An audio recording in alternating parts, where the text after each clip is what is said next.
morning. You know what? It is a good morning. It's a very good morning. It's Thursday, which is like basically Friday with extra steps. So we got that going for us, which is nice. We had a spectacular night of sports last night. At least it was spectacular for me. The Dallas Mavericks go on the road, steal game one because Lonzo is a stinking genius and said, I don't know, I think it's about time that Kyrie goes bananas and carries this team for a night. And here's Kyrie going bananas, 20 points in the first half, and the Mavs don't waste it. Luka still got his. Gafford and Lively were still holding down the paint. Rudy Gobert was like a terror for 12 minutes and then just kind of faded into the background. Lonzo, the big stinking genius, nailed the call, and the Mavs up 1-0. That a boy. I think Minnesota got a little overhyped. I mean, that was a good game the entire game, though. Back and forth, back and forth, back and forth. But in the fourth quarter, it seemed like that they ran out of gas a little bit. I do not disagree with you. I think there was a little bit of, and I read this both from the team and the fans, honestly. You've heard the expression, they bought their own hype. They read their own press clippings, you know, they got into their own heads. I really believe that happened a little bit. I was on last night. I was on BetMGM tonight with Ryan and Nick, which you can hear right here on this station every single night from 7 till 11. And BT Dubs, just for the funsies, I'll be hosting that show next Monday. So, Lonzo, there's going to be 8 hours of Rob Brown on this station next Monday. Can the station contain that? I don't know. Can America contain it? Yes, but I'm still going to try my best, okay? I was on that show last night, jumped on. Ryan goes, who you going with? And I want you to know, I cited you. I said, I'm going with the Mavs. And they said, us too, but why for you? And I said, well, we were talking about it today on the Rob Brown Show live in Greenville, South Carolina, because I am nothing if not a wizard of shameless self-promotion any and everywhere that I can get it. And I said, we were talking about this show today. And my executive producer, the great one, Lonzo, said, Kyrie's due. Kyrie's due. Kyrie's due. Not for a win, but like for a pop-off game. Oh, that's Kyrie right there. Level game. I thought this seems a good spot as any for it, right? And then there was all this discussion about Anthony Edwards last night. There was all of this discussion about Ant-Man. There was a comment that was made not too long ago. And it was a very interesting comment that got made. On Inside the NBA, they were having this conversation, and they talked about the fact that Ant-Man said at one point, I got Kyrie. Which is not like the most egregious smack talk I've ever heard, right? But when one guy says about another guy, I got Kyrie, you're basically saying, I'm checking that guy out of the game, right? That guy's irrelevant. There's nothing he can do here. I'm going to lock that guy down. He might get his, 8, 9, 10, but he ain't about to pop off. Ant-Man said, I got Kyrie, and as Michael Jordan once said, I took that personally. Because Kyrie came out and went 35-4 on 12 of 23. I said on BetMGM, I'm like, in fact, I even, they clipped it because I was so spot on with it. We were talking about Kyrie. We were talking about that win. And they said, what do you think the key is? And I'm not going to lie. I straight up, shamelessly, and without embarrassment, I straight up took the great one's take, like loudly. The only question I have is, Are you getting good Kyrie or bad Kyrie? Are you getting the Kyrie that plays in the system and gives you 22 points and 8 or 9 rebounds and a couple of assists? Or am I getting the Kyrie that gives me 8 points on 3 of 22 shooting and kind of eats up possession for no reason? To me, this entire series hinges on Kyrie. And I said this on my show earlier. I don't know if you guys will agree or not. Kyrie will never be the reason that you win a game, but he will be the reason that you lose a game. So I need the Kyrie that helps me not lose and props up Luka to be the reason that we do win. But I am going to ride with Mavericks with you guys tonight because it does feel like Kyrie is due for one of those games where he reminds everybody who the hell he is. A shameless rip of the great one's take last night. And the great one was spot on. Absolutely spot damn on. Kyrie, in fact, did he prove me right? Was last night a night that we can say Kyrie was the reason Dallas won? I almost kind of have to say yes a little bit because Luka still got his, and Luka does, threaten triple-double things all the time, and he did it again last night, but that game was so back and forth, and I think if Kyrie doesn't have 20 at the half, Dallas is probably going into the half down like 16-17, not down 3 or whatever it was. Well, the TV crew was commenting on the fact that Kyrie usually gets his late, but he was doing it early. Yeah, he was. And that was a good sign for that team. And that's exactly what happened. Like, I don't know, man. Dallas got outscored by 6 in the first quarter. They turned it around, and they outscored Minnesota by 3 in the second quarter. So I was exactly on my margin. That's exactly what it was.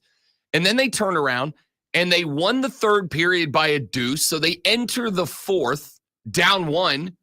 And then they outscore him by 4 in the fourth quarter. And like Lonzo pointed out, even the inside the NBA guys on TNT pointed out, like Kyrie is a guy that ordinarily is part of the offense and then really steps up towards the end of the game. But last night, Kyrie Irving was aces from the get. 12 of 23, 6 of 6 from the stripe, had 5 boards, 4 assists, and only 2 turnovers in a 30-point game. So Luka got his 33. Kyrie got his 30. Mavs win. Now, they steal home court advantage. It belongs to them now. They've got to win 3 more out of 6, and the majority of those are now at Dallas. My question is this. Can Kyrie sustain this? Can Kyrie do this every game? Is there such a fire in Kyrie? And again, I know we've hit on this a lot. I know I've said this a lot, but I think the reason we were saying it then has come to fruition now. Zoe and I have been talking all year about the fact that Kyrie, the weirdo, has kind of gone by the wayside. We're not hearing about the flat earth anymore. He's not out there telling us to do our own research. He's not out there burning sage and trying to get rid of the spirits or whatever are in the arena. He's not doing any of that. He seems to, at least to some degree, have taken the notice that you're a backseat player now, my guy. You're a guy who sits in the backseat while Luka drives. And he's played that role. But last night, there was something special about Kyrie. Last night, there was something different about Kyrie. And I don't know if it was because Ant Edwards said, I got him. And Kyrie was like, yeah, do you though, bro? Do you? If that's it, hopefully he keeps talking. I mean, once you get punched in the face, you got to shut up, right? Or is that just me? Not necessarily. Not necessarily. Shut up, computer. I wasn't talking to you. It's just one punch. Now 2 punches, that's totally different. We'll see. I'm real curious. I'm done. That's it. I just had to mute, delete, unmute. We're good. I'm real curious if this is sustainable for Kyrie Irving. Can he be a 30-point-a-night guy every game in the series? I'll tell you right now, you're getting 30 out of Kyrie, the Mavs are winning the game. The Mavericks came into this playoffs, great one, I think, as like kind of an afterthought. They kind of came in as a bit of an afterthought. They kind of came in as like, yeah, Luka got him here, but do they really have a chance? And I will say it's more than just Kyrie. And he didn't have the best game he's had in the playoffs. But PJ Washington has had a bit of a renaissance down there in Dallas. Former Hornet, right? Like, this is a cat that I think if you're a Hornets fan, you're looking at what P.J. Washington's doing right now in Dallas, and you're like, what the hell, bro? What, like, why not? Why not here, dog? Why not here? But he goes down to Dallas. He's had a bit of a renaissance. He has kind of figured himself out. Not super effective last night, but I would also point out on a 4 of 10 night where he had 13 points, 3 of 3 from the stripe. I would also point out that P.J. Washington's not going to get 22, 23 if Kyrie's getting 30. If Kyrie's on a heater, those points come from P.J. Washington. They come from, I was going to say Daniel Gafford, but not really. They're going to come from Derek Jones. They're not going to come from Luka. Luka's still going to get his, and he did. 33 points, 6 boards, 8 assists, 3 steals. Luka's still going to get his. Where do those points get made up? I still need PJ to get me 10, 12, 13, 14. He did. I still need Jones to get me 8 to 12. He did. Again, I never expect all that much out of Daniel Gafford. Though, again, what did we talk about? Split minutes, right? Who was having the better night last night? Derek Lively was 4 of 4 from the floor. Who had more minutes last night? Lively had 27. Gafford had 21. But it's in that balance range. And to me, in fact, I was texting back and forth with P1 and friend of the show, Joey B, last night. We were having this conversation yesterday evening because very early in the game, it looked like it was going to be all Wolves. Rudy Gobert was dominating the paint for Minnesota last night. Especially in the very beginning, like you said, the very beginning in the first quarter. It's like, oh, this is not going to be good. Yeah. And then Dallas just started chipping away with it. And the other thing is Minnesota was nailing the threes and Dallas wasn't hitting any. Minnesota last night won the 3-point battle. The Timberwolves were 18 of 49. That's good for 36%. The Mavs were just 6 of 25 from range. If the Mavericks are having an average shooting night, they put 4 more threes up on the board. This, instead of a 3-point game, is probably a 12-point game. They were not having a great 3-point shooting night. They were efficient inside. They shot just a tick shy of 50%. They held Minnesota to a tick shy of 43%. There's your difference. In a game that is going to come down to 3 points, yeah, the difference between 52% and 42% from the floor is the difference. That is the difference. But you know what I chalked that up to? The rim protectors from Dallas. Because early in the game, in fact, I called the shot yesterday. I said, if Dallas is going to win it, let me tell you where they're going to win it. At least game 1. Maybe not the series, at least game 1. Maybe the series. I said, you have got to weather the storm. You got to let Rudy Gobert get tired. Yes, he's a rim protector and one of the best in the league at it. You got to let Rudy Gobert get tired. And then once Rudy Gobert gets tired, because he's got to play like most of the minutes. He played 38 of them last night.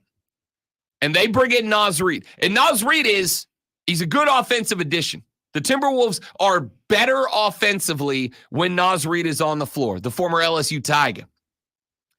By the way, one of my bets last night, guaranteed, 12.5 points for Naz Reid, hit the over. He got to 15. It's an easy layup. If they put that line again at 12.5, take it again.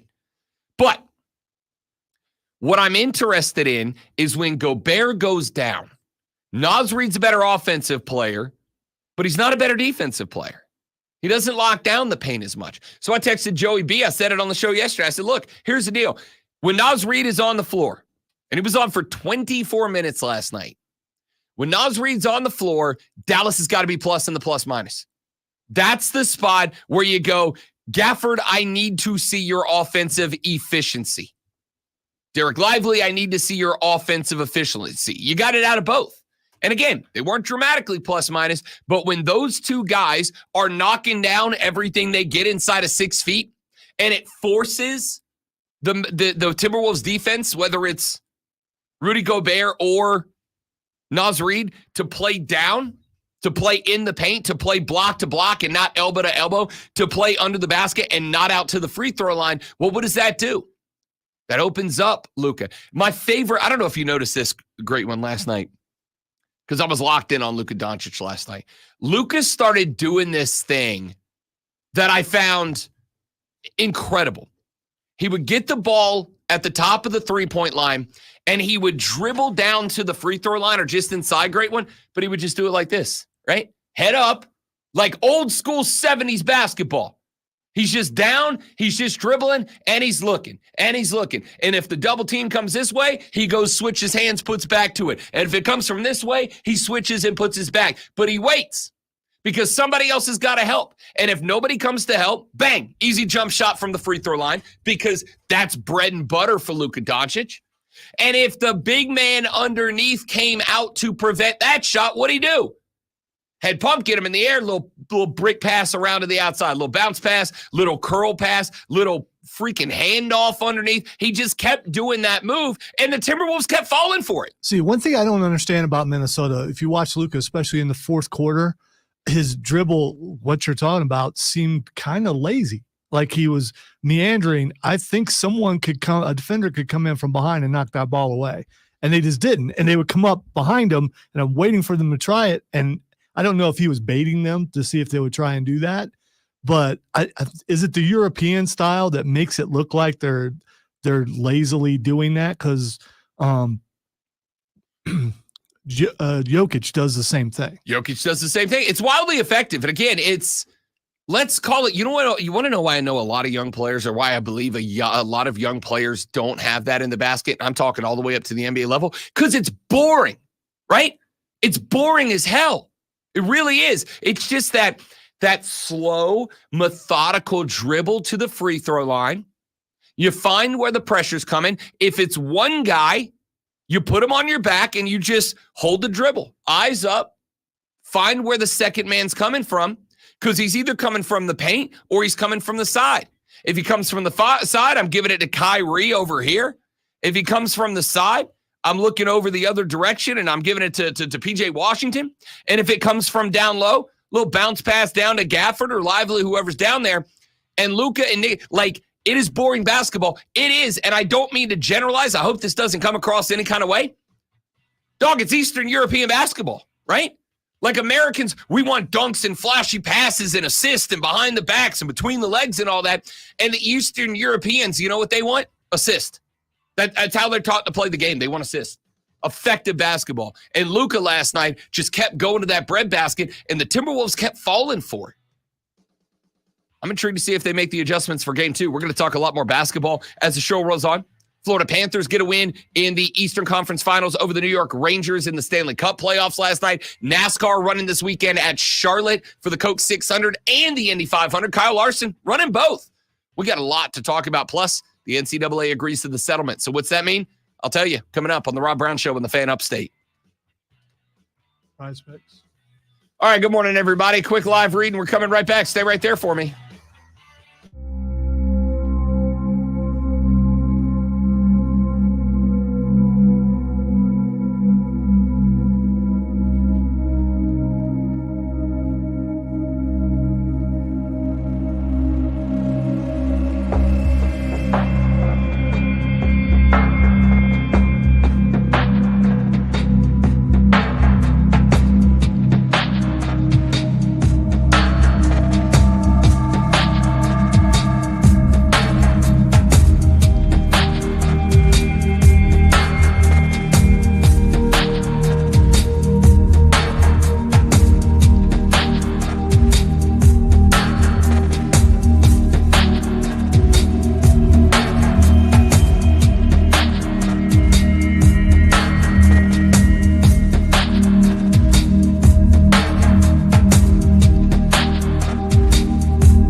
right, stream, what up? Good morning, everybody. Happy Thursday. How y'all doing? How's everybody? Y'all good? Y'all being quiet today. Don't be quiet. Nobody likes quiet. Quiet's weird. It's 6:20. People can't see their keyboard right now. Or they definitely can't see their phone. Like, I left a little early this morning. Like, I just woke up a little bit early.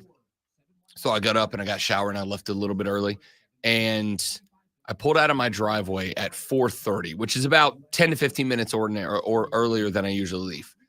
I pulled out of my driveway at 4:30. And there was a guy running in my neighborhood who very clearly had been running for a while. He was like drenched, right? And I'm like, what? Why? And granted, I've never been judged. This dude is very clearly like in shape, right? And I'm like, I don't know if I want to be in that in shape. Like I do, but I don't want to work that hard for it. I miss doing cardio before work. Oh, dude, I can't do anything before work. I love doing that.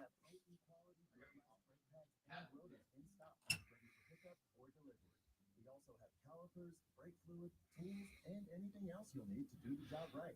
When you get Duralast pads and rotors together, you'll save 15%. It's just part of what makes us America's #1 brakes destination. Every business faces challenges, but complicated, expensive, and uncertain shipping shouldn't be one of them. The USPS Ground Advantage. I walked yesterday, and the problem with it is go home and I feel like I should take a nap. Then I get on the treadmill, and then I can't take a nap for a while. I managed to get one in yesterday, though. I've got to start getting to the gym. It's just, I don't know when. Like, what I need to do is go right after the show. I need to bring a bag to work, leave here, and go to the gym. Because once I get home and you woke up at 3:45 kicks in, the odds I'm going to the gym exponentially decrease.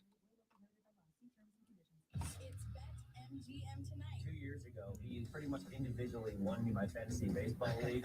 This was 2 years ago because last year's team was not good. Yeah, because I couldn't do the draft. I had cousin Joe do the draft. He got drunk instead. It became a mess. I couldn't communicate because you and I were doing the show. We were. It was just you and me in here. And I told you to, like, when you're up, take it off. I'll talk. I'll be fine. I could do it to you. I would have helped you out. I just would have wanted a percentage of the winnings. That's all. Bet MGM tonight. Live sports betting updates as they happen. I scrounged, but I found stuff. I was trying to, like, it hit me after you were listening to like 10 minutes of that show yesterday. I'm like, I was looking for a promo. Do you want me, you know who's the executive producer of that show officially? Hating ass Mario. Do you want me to have him start cutting you promos? It's not about, he'll do it. It's not about that. It's about how dated it is. I get, no, I'm saying he can cut you promos per night from the show. I can get him to send them to you. He won't care. He's got to do it for them anyway. I'll just get him to send you what he's doing.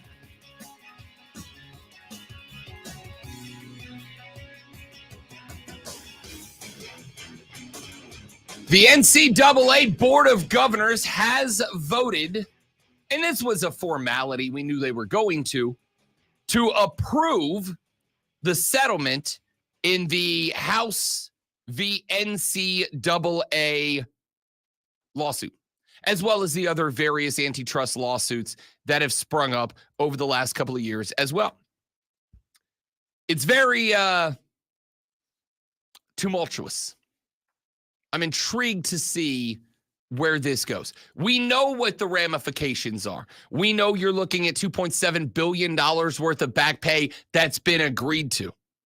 By the way, and this was pointed out yesterday in something that I had completely forgotten about, but found it very, I don't know, ironic. Is that right, Alanis? Is that ironic? I think it is. Back in she doesn't really know. She doesn't know. Yeah. Hey, nothing but respect for Alanis Morissette on this show. All right. She went through a lot. Dave Coulier put her through a lot, and you will respect the healing process of the Jagged Little Pill. Alanis, goat. Heart emoji. Love you. I'm not saying that I don't like it. It's just that the song is not really ironic. Isn't it coincidental? Don't you think? In the spring of 2021, there was a court case in front of the U.S. Supreme Court. The NCAA went up and argued that they should not be obligated to provide athletes with additional cash annually. The lawsuit in question was requesting that the NCAA and its member schools provide each college athlete with an additional yearly pay, stipend, whatever you want to call it, of great one, $5,980.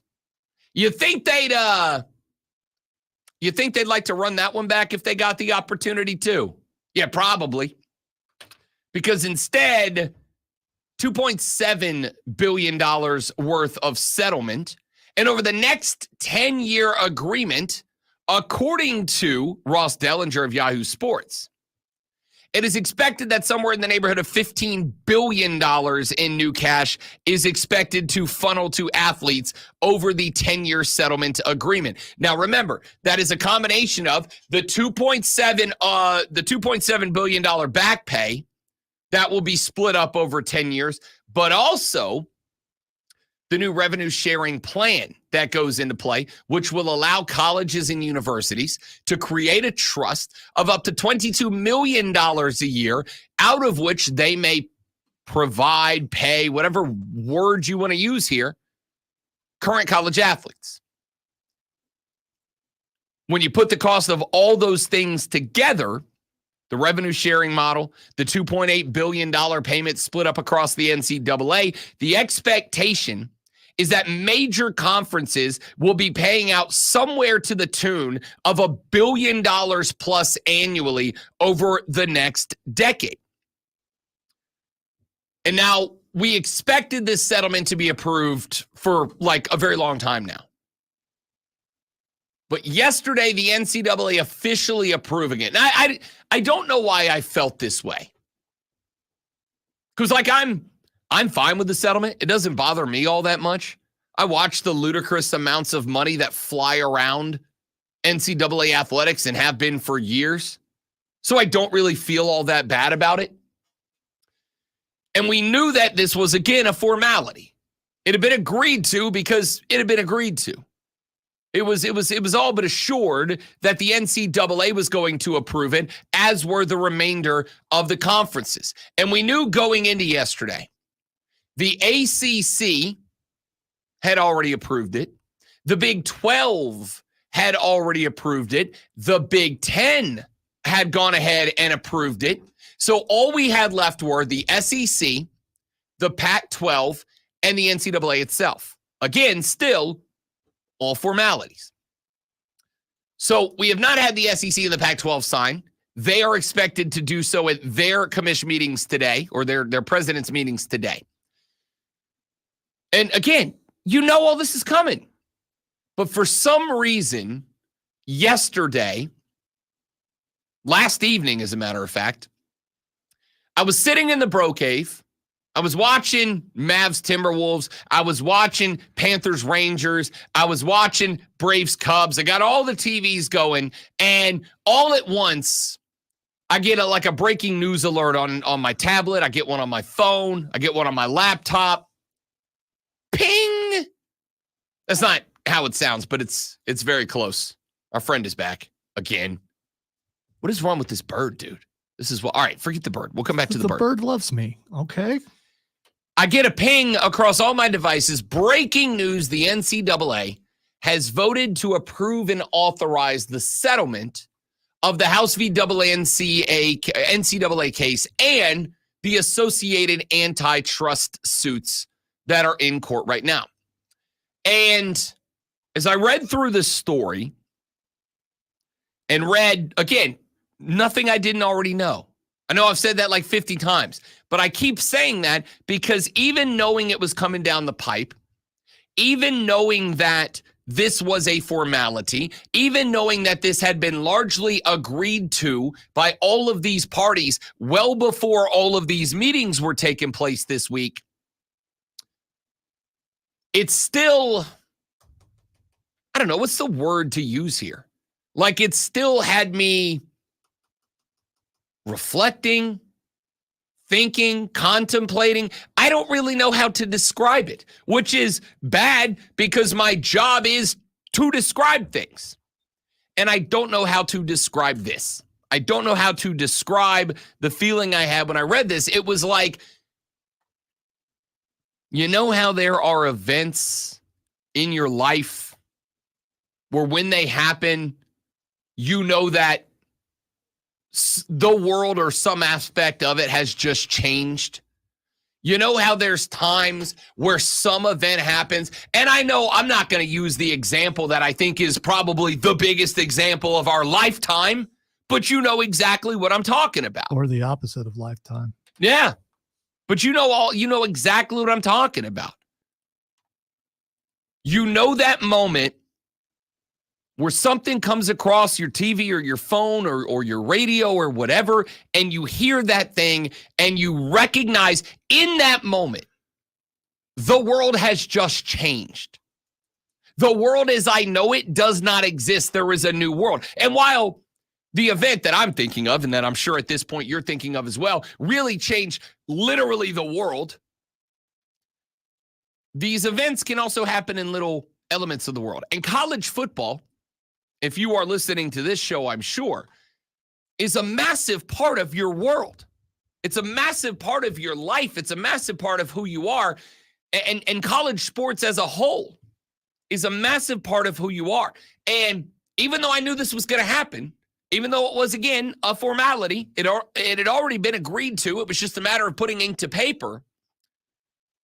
When the breaking news alert came across last night, it was just like everything that we know about college sports and have for decades now. It's all different. It's all changed. It's all new. It's not the same that it was literally yesterday. And I'm not even against it, right? I am, let's just call it what it is, of the majority of you listening, if not the consensus of you listening. I have been the most liberal voice on this station in regards to player rights and advocating for them over the last few years. I just am. I'm not ashamed of it. It is what it is. But even being in that camp last night, it was like the first step in this new journey into the unknown of what the college sports future is going to be. And I don't know where we're going. We'll find out together, hand in hand, kumbaya. Rob Lonzo and you on the Rob Brown Show in the Fan Upstate.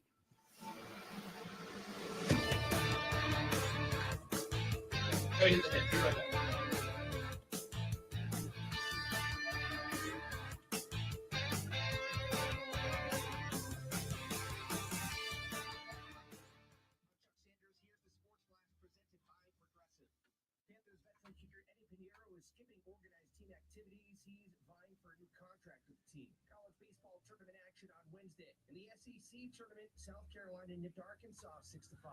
In the ACC tournament, Virginia shut out Georgia Tech 13-0. Wake Forest with an 8-1 win over Pittsburgh. NC State pounded Virginia Tech 19-9. In the Southern Conference tournament, Wofford beat the Citadel 8-3. Sun Belt, Troy with a 6-5 win over App State. Southern Miss shut out Coastal Carolina 5-0. At Wrigley Field Wednesday, the Braves pounded the Cubs 9-2. Atlanta put up 6 runs in the top of the 7th. Max Fried struck out 9 while throwing a 3-hitter for his second complete game of the season. Marcell Ozuna, Matt Olson, and Adam Duvall homered for the Braves, who had dropped 5 of 6. Bundle auto and home, renters, or condo, and save with Progressive. Download the Odyssey app, search the Fan Upstate, and listen anywhere on your phone. I'm Chuck Sanders. That's the Sports Flash of the Fan Upstate. Up to the minute of state traffic. They're doing overnight road work northbound 85 between mile marker 43 and 45. This has the 2 right lanes closed around Highway 25 Whitehorse. It was slow to a crawl of Highway 153. They're supposed to pick it up at 7 o'clock this morning. And they're starting work now, Pelham Road southbound 85. So we expect it to bog down shortly. I'm Bill Brooks from the News Talk 98.9 WORD Traffic Center. It's the first day of the first grade, and she found a new best friend. It's a laid-back Sunday afternoon, the way you never end. The homeward toast the blue girl, and good friends gather round. The good old days are being made right now.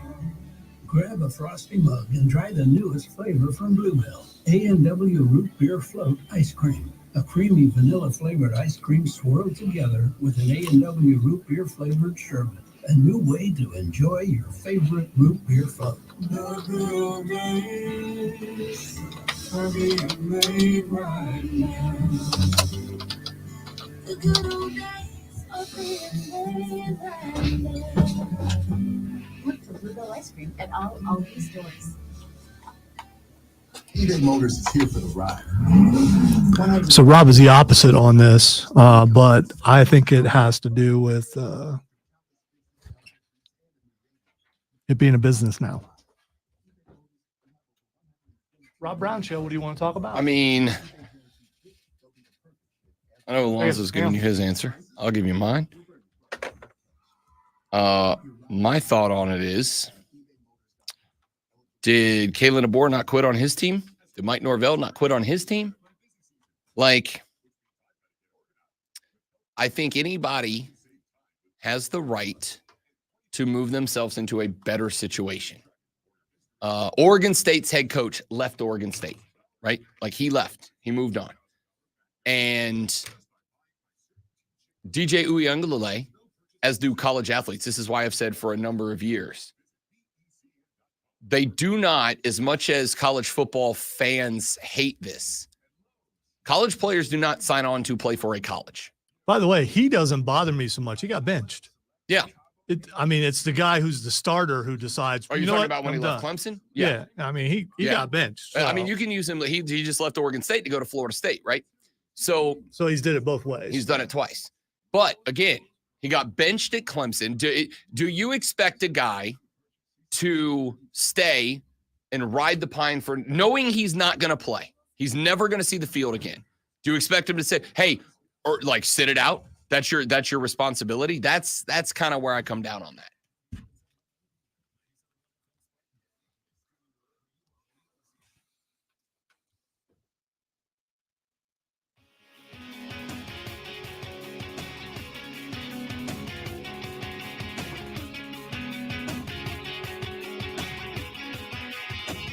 So we have entered a brand new world in college athletics officially. There's been steps towards it over the years. We had the step of the transfer portal. We had the step of name, image, and likeness rights. But to me, this is, and I pointed out the other day, I feel like I've said this probably 3 times before since I started this show 4.5 years ago. This is the biggest thing that's ever happened to college athletics. Here's the difference between this thing and those things. When the transfer portal hit, and I came on this very microphone. Well, not really, this one over here, but you get the point. When I stepped on that microphone and I said, this is the biggest thing to ever happen in college sports, I meant it. But I did not feel like it was going to be the last time I said that. Then when NIL took hold, I came on this very microphone, over that one over there, and I said, guys, I think this is the biggest thing that's ever happened in college sports. And when I said it, I meant it. But I did not think it was going to be the last time I would say that. This time I do. I don't think I will ever say moving forward that this is the biggest story that will ever happen in college sports, because I think this is it. I think this is the one. And considering, and this was the first thought that I had last night, there was always the question for me as we move through conference expansion, which is not done. It is settled down, but it is not done. As we continue it to advance in conference expansion, as the SEC and the Big Ten effectively watch the other conferences bleed out and die, which is what they are doing, all those other schools are about to be hurting for money. And now there's this huge tag that's been hung on every school.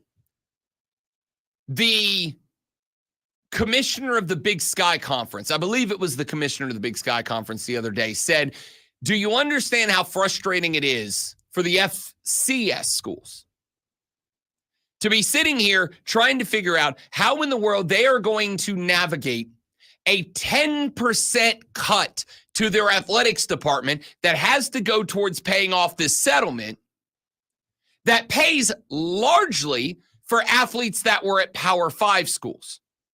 Because let's call it what it is, NIL money at smaller schools, not overwhelming.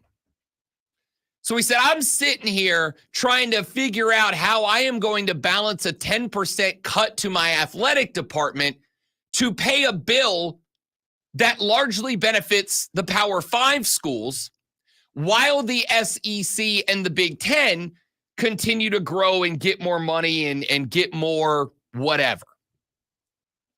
And I thought, to me, that's actually a pretty valid point for the smaller schools. It also doesn't matter, unfortunately. So while we watch the SEC and the Big Ten continue to expand, we know now because of this settlement, every school is going to be hurting for more money. And if every school is hurting for more money, it's going to make them more desperate to try to move up, to try to jump to the next level. Now, that really only benefits the SEC and the Big Ten because we're running out of schools. We're running out of name brand schools. And Kev, I see you on the phone. Hang right there, big dog. I'm coming to you in just a minute. Let me finish this thought. We're running out of big schools to jump to the next level. That's why everybody's eyes are turned to Clemson, Florida State, Miami, North Carolina, effectively the remaining ACC schools, because they're going to be divvied up between the SEC, the Big Ten, and the Big 12. Remember, I've been telling you for 3 years now, you're going to end up with 3 power conferences. You're going to have an expanded Big Ten, you're going to have an expanded SEC, and then you're going to have what I have been lovingly referred to as the EEC, the Everybody Else Conference. And now we know it's the Big 12. I said back then, it's either going to be the Big 12 or the ACC, because the Pac-12 did not have a hope of hanging on. So it was going to be the Big 12 or the ACC. Now it looks like it is going to be the Big 12. And so if you're in the ACC, you've got to start competing for attention from the ACC or from the SEC or the Big 10 now. And then you still got to worry you may be cast off into the Big 12, which is not going to catch a TV contract anywhere in the neighborhood of the Big 10 or the SEC. This settlement to me feels like ultimately the trigger that is going to divide college football into 2 universes. It's always kind of been that way with FBS and FCS. But I really do think this is going to trigger it into 2 categories. You're going to have the Big 10, SEC, Big 12, the EEC over here. And then everybody else eventually, I think, will have to go do their own thing. And it probably is 10 years from now. It is probably once the back pay from this settlement when that goes away. But I think down the line, and I do think I think we've just pressed fast forward to this, almost given ourselves a date of a decade from now.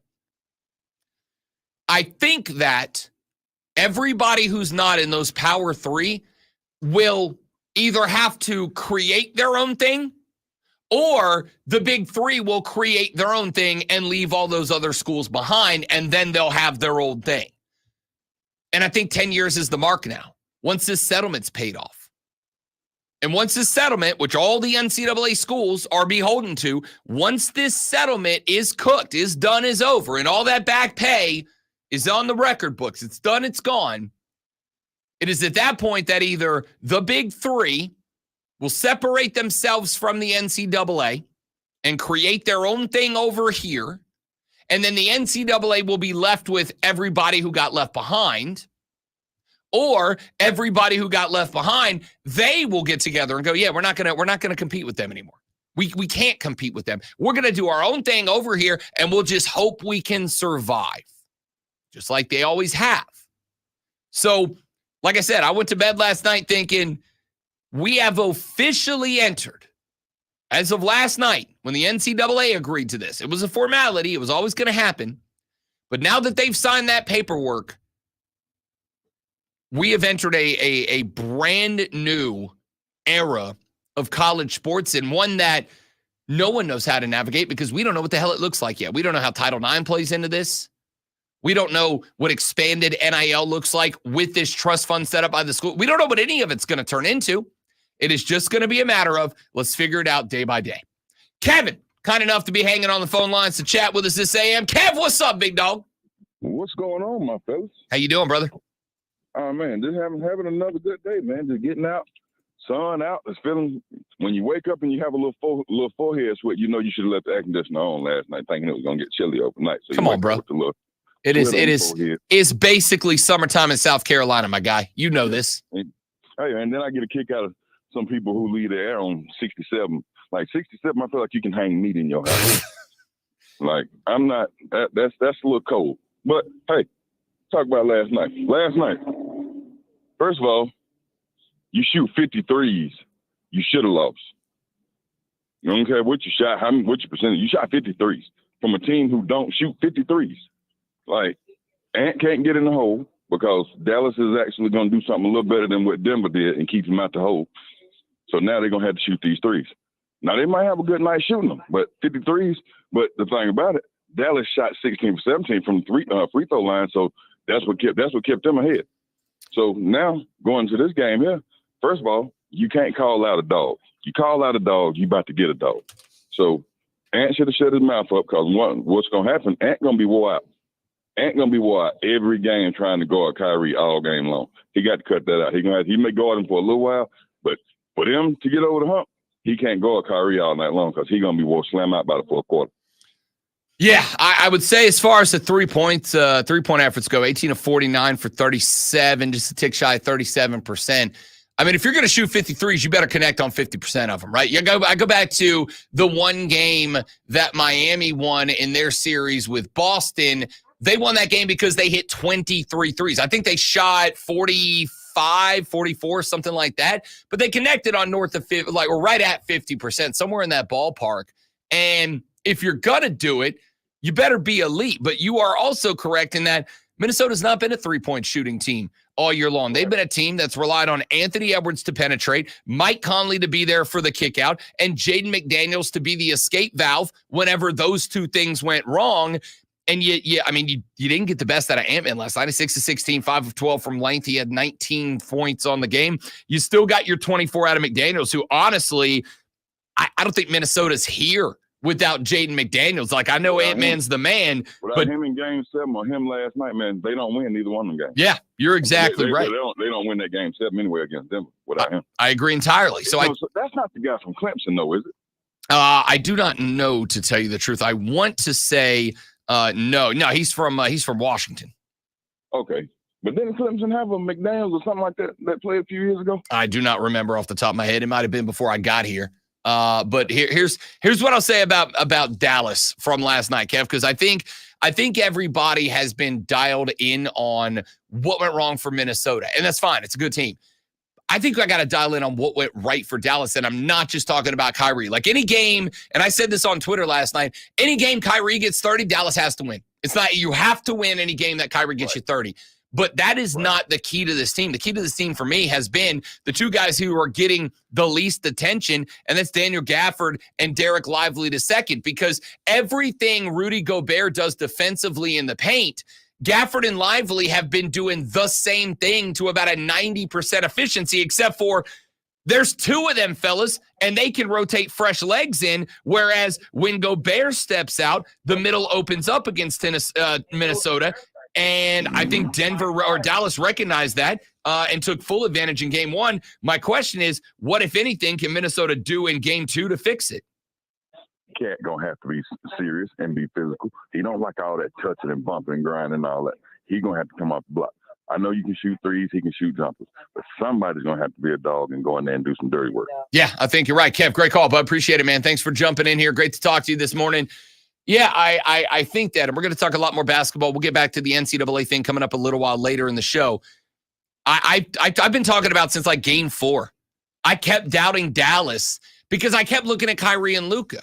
And when Luka's busted up, Kyrie's been inconsistent.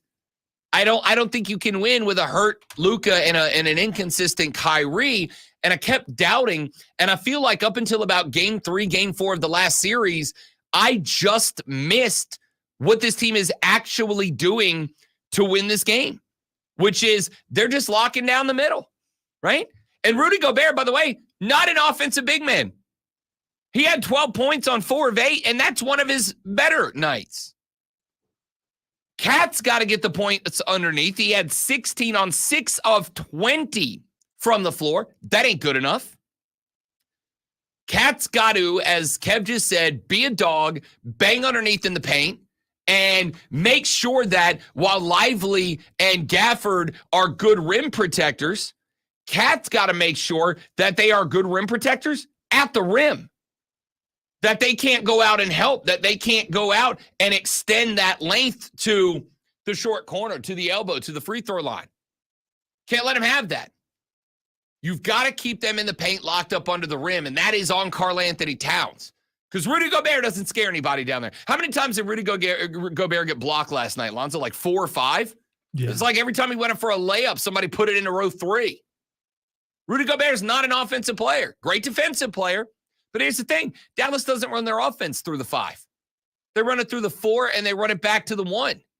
And then they run it outwards from there. They don't run it to the 5. So, yeah, like great rim defender should protect you from a lot of second chance opportunities, Rudy Gobert. But he's not gonna influence the game down there against the fresh legs of Gafford and Lively. And Dallas figured that out, which is why Luka spent so much damn time just kind of slow dribbling to the free throw line and waiting for one Minnesota player to get out of position. And when one Minnesota player got out of position, Luka cooked him. It was a great game plan. I loved it. Last night, Jason Kidd, as far as I'm concerned, Jason Kidd put a lot of haters in a headlock last night. Jason Kidd put a lot of critics in a choke slam last night because of the way that offense played. I was impressed, including some real good timeout strategy down the stretch when it felt like Minnesota was kind of getting carried away. Jason Kidd was like working the clock. I really liked it. I appreciated it.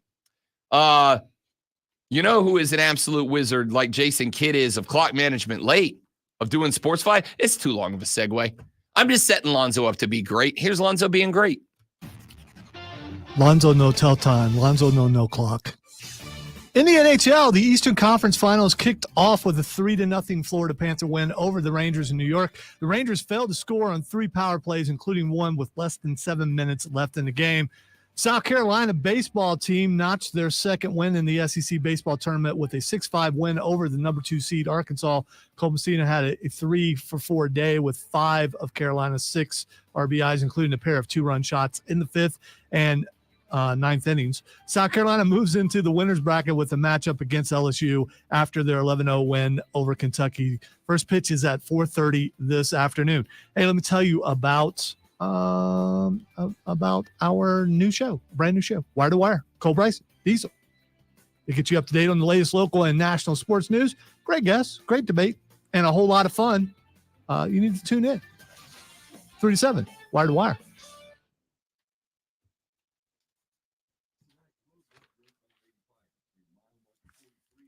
Once you start, you might as well go with it.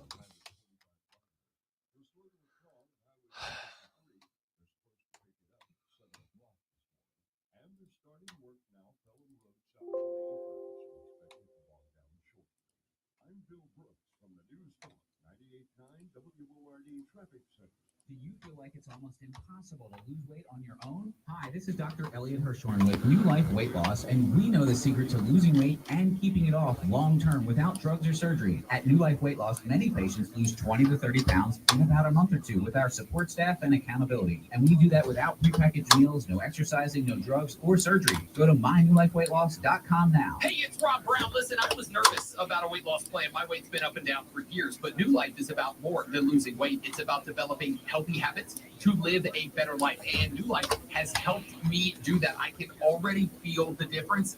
and I am very grateful for it. To learn about our program, go to mynewlifeweightloss.com and schedule your free consultation. Our expert team will discuss your health goals, help determine the root causes of your weight issues, and put you on a path to success. Call 864-719-2550. That's 864-719-2550 or mynewlifeweightloss.com. That's mynewlifeweightloss.com. I went hands-free. I went hands-free. I went hands-free. I went hands-free with Skechers Slip-ins. Join the millions of people who are celebrating going hands-free with Skechers Slip-ins. Footwear you just step into and they're on. It's crazy how something as simple as a pair of shoes has made my life better. After trying Skechers Slip-ins, I want all my shoes to have this technology. See what everybody can't stop talking about. Go hands-free with Skechers. All right. Skechers store, Skechers.com. Transfer portal can be used as a tool, but many players and coaches are using it as a business opportunity, especially mid-season transfers. Feels like the portal is making less passionate players. So I got a couple of responses to that. The first is, I think it's time for the paradigm shift to college football fans to recognize that the thing you love is and has always been a business. All right. Like, I know we have all this passionate view of college football as this very special thing that's different than everything else. It's not. It's a business. It always has been a business. It's a business for the players. It's a business. There are players who play it because they love the game. This is why guys like Diesel and I,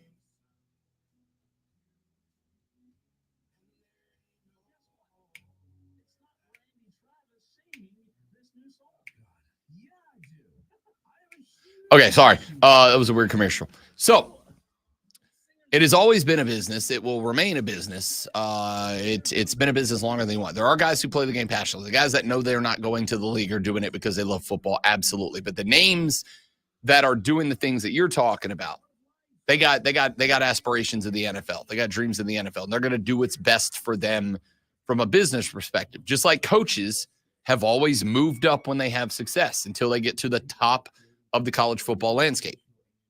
So if you are looking at this and going, the players are no less passionate than they've been. There's no difference.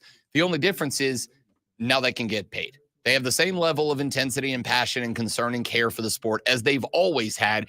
It just may be lower than it was in your, I'm going to say this, I don't mean it to be disrespectful, though it may came across that way, idealistic image of what college football actually is. It is sold to you as idealistic, right? No different than certain celebrities sell you an image of who they are, and then you find out one day that they're not that guy at all. That's just that's their PR agent doing a great thing. College football has the same thing. So again, I don't have any issue now that players can do the same thing that everybody else in that sport can do. I got athletic directors. Lonzo's athletic director just jumped ship to go down to Texas A&M. Why do you think he did that? Is it because he has a passion for ADing in Texas? No, it's because A&M gave him a lot more money to do it.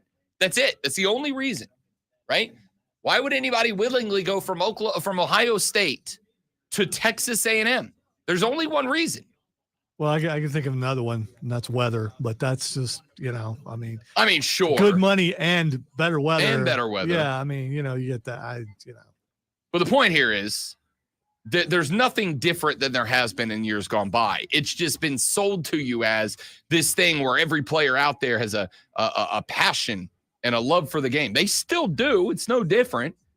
It's just now they can be compensated.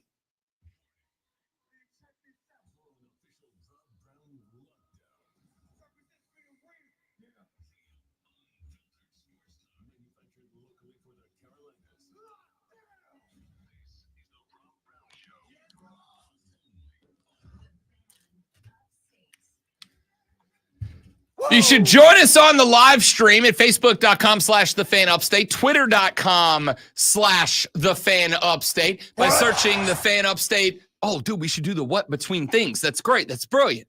This is how gimmicks are built, kids. Let's start that again. Ladies and gentlemen, what? You should join the live stream. What? You should go to Facebook. What? You should go to Twitter. What? You should go to YouTube. What? You should go to Twitch. What? You should search the Fan Upstate. What? You should see, this is why cutting promos is tough. Nope. You should find the Rob Brown Show and join us on the live stream. It's over. So It is. I know. I killed it. I killed it. It died ugly. This is why guys who can cut great promos are legends, right? I'm not taking the blame on this one. That was all you. No, that was all me. I absolutely will eat it on that one. We had something magic going. We had something special going there, and I blew it. I took the yes chant, and I accidentally said something dumb. Like, what are you going to do? Join us on the stream. You went affirmative. That feels like an IRS gimmick, doesn't it? It does. All right.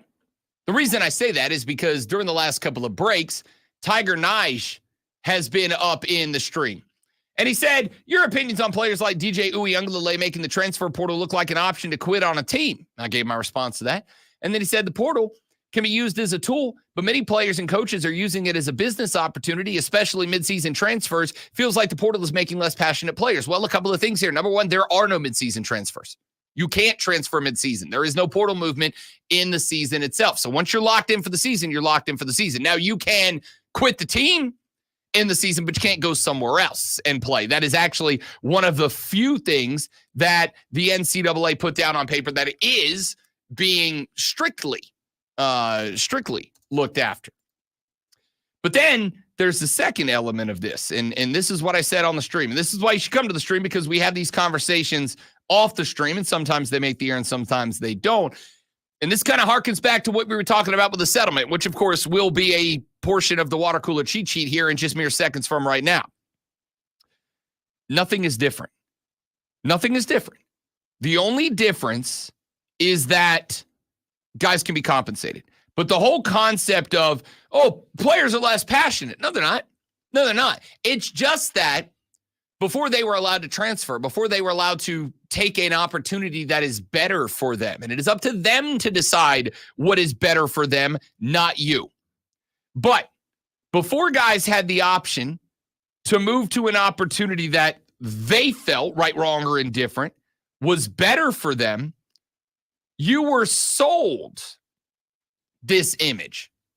It's public relations, man. It's what I've done for a living outside of radio. It's PR. The job of a PR rep is to sell you an image that may or may not be different from what the actual image is. I compared it to celebrities. You know, sometimes there are celebrities, guys like Jack Black. They have this image, and then you see all these like candid clips from people with cell phones of them out in public, and they're the same guy. There's a picture going around of Jack Black right now, walking around like some little California town, just walking around in like a shirt and shorts combo that's like black with fire flames all over it. And he just talks to whoever. But then there's other celebrities that they sell you this bill of good over here about this is who I am. And then they do something really dumb and you find out, I got lied to. That's not who that guy, that's college football. The players are no more or less passionate than they've ever been. They're the same passionate. If you think that before the transfer portal, every player that went to a school was perfectly happy to be there for the entire duration of their career, I am here to tell you you're wrong. There are a number of guys, just like a number of adults. Lonzo, I don't know about you. I have multiple times taken a job, gotten to that job, started working that job, and a few weeks in gone, oh, crap, I screwed up. I shouldn't be here. Yeah, I've done that after a day. Yeah. We've all done it. So don't pretend like every athlete before the portal was like this. Oh, you get to me. It's a diehard Tiger. It's a diehard Gamecock. That's a diehard Gator. They're not. There's a lot of guys who get there. They go through a couple of practices, maybe a season, and they went, this sucks. But they just weren't allowed to leave unless they just quit the sport. So they suffered through it. I got a guy like DJ Uiagalelei. That's the example that Tiger Nige used here. DJ's at Clemson. He gets benched. Do you think DJ was ever going to come back to the starting role? Probably not, right? Probably not. So do you expect that guy to just suck it up, be a bench warmer until his career's over and then fade off into the ether? No, he's going to go somewhere he got a shot. He did. He went to Oklahoma State or to Oregon State. And he had an okay effort at Oklahoma State. Played better, not exceptional, but better. But see, then he goes to Oklahoma State. And after a single year at Oklahoma State, playing for a coach that he signed up to play for, That coach transferred to another place. He left. He went to another school. And DJ Uiagalelei, who committed to go play at Oregon State under a head coach, suddenly was not under that head coach anymore. So he went, I didn't sign up to play for the new guy. I signed up to play for the old guy. So he left. Just like if you were at a job and you had a boss you liked, that you liked working for, and then that boss leaves and the new boss comes in and the new boss sucks, you're probably going to find a new job somewhere else that you like better. It's the same thing. But it's not just those guys, right? Why is it the football players who get judged? Quick question. When Ohio State's athletic director left and moved down to Texas A&M back in March, Trev Alberts, when he left Ohio State, he moved down to Texas A&M to be their athletic director. My question would be here, how many y'all blasted that guy? Oh my gosh, you weren't committed to Ohio State. You weren't committed to being a Buckeye. What you signed on? You were supposed to be Ross Bjork. Sorry, no, not Ross Bjork was a former A&M guy. Who was the guy that moved out? It was no, it was Ross Bjork who moved to Ohio State, not the other way around. Sorry, I got my schools backwards. When Ross Bjork left Texas A&M, was replaced by Trev Alberts. Got my schools backwards. When Ross Bjork left Texas A&M to move to Ohio State, how many of y'all put him on blast for transferring, for taking a better opportunity, for taking a better job? 0 of you. Not a one. I didn't get a single text, a single phone call, a single tweet, a single X, a single thread, a single post, a single truth, a single email, a single nada going, I can't believe this guy. He's not committed. I'm not trying to poo-poo your point, but how many people know who the AD is at the school? Don't care. Don't care. Don't care. An AD is arguably the most important person on a campus to the athletic outside of the president of the school. And in many schools, he's actually more powerful. He can pretty much go to the president and be like, this is what I need. And El Presidente finds a way to get it done. So my point here is, if you're not putting on blast Oregon State's coach for leaving the Beavs to go somewhere else, but you are putting DJ on blast for leaving after he did, that's bad. That's bad. If you're not busting up Ross Bjork for leaving Texas A&M to move to Ohio State, take a better job, but you will blast the Aggies who transferred out this year, you're wrong. That's bad. You have to explain the hypocrisy of that to me. So that's where that came from. And now, because I ate up all the time doing that because I felt it important, a very condensed version of the water cooler cheat sheet. Are you ready for the playbook of the peculiar, the almanac of the absurd, and the encyclopedia of the extraordinary? Well, you better be, because we're diving headfirst into the 3 top stories that will have your coworkers saying, "Girl, before they take their first bathroom break. no." Here we go. Welcome to the water cooler cheat sheet on the Fan Upstate. I don't know why that's one of my favorite clips, but it very much is. Like, it really is. Item number 1. As we have talked about at length, we'll come back to it later in the show, so I won't spend a ton of time here. The NCAA Board of Governors, voted yesterday evening to agree to the settlement terms in the House v. NCAA and related antitrust lawsuits, according to ESPN. They have joined the 3 power conferences who have agreed to do so. It is 3 out of 5 because the Pac-12 is acting as the entity that it used to be when these lawsuits were initially filed.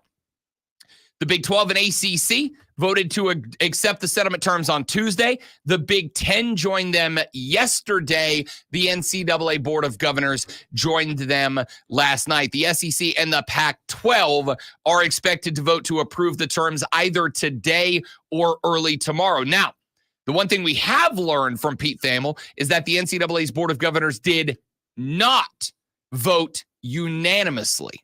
So there were a couple of dissenters in the ranks. My suspicion is that those dissenters were probably representatives from the smaller schools, from SES schools, from from group of 5 schools, etc.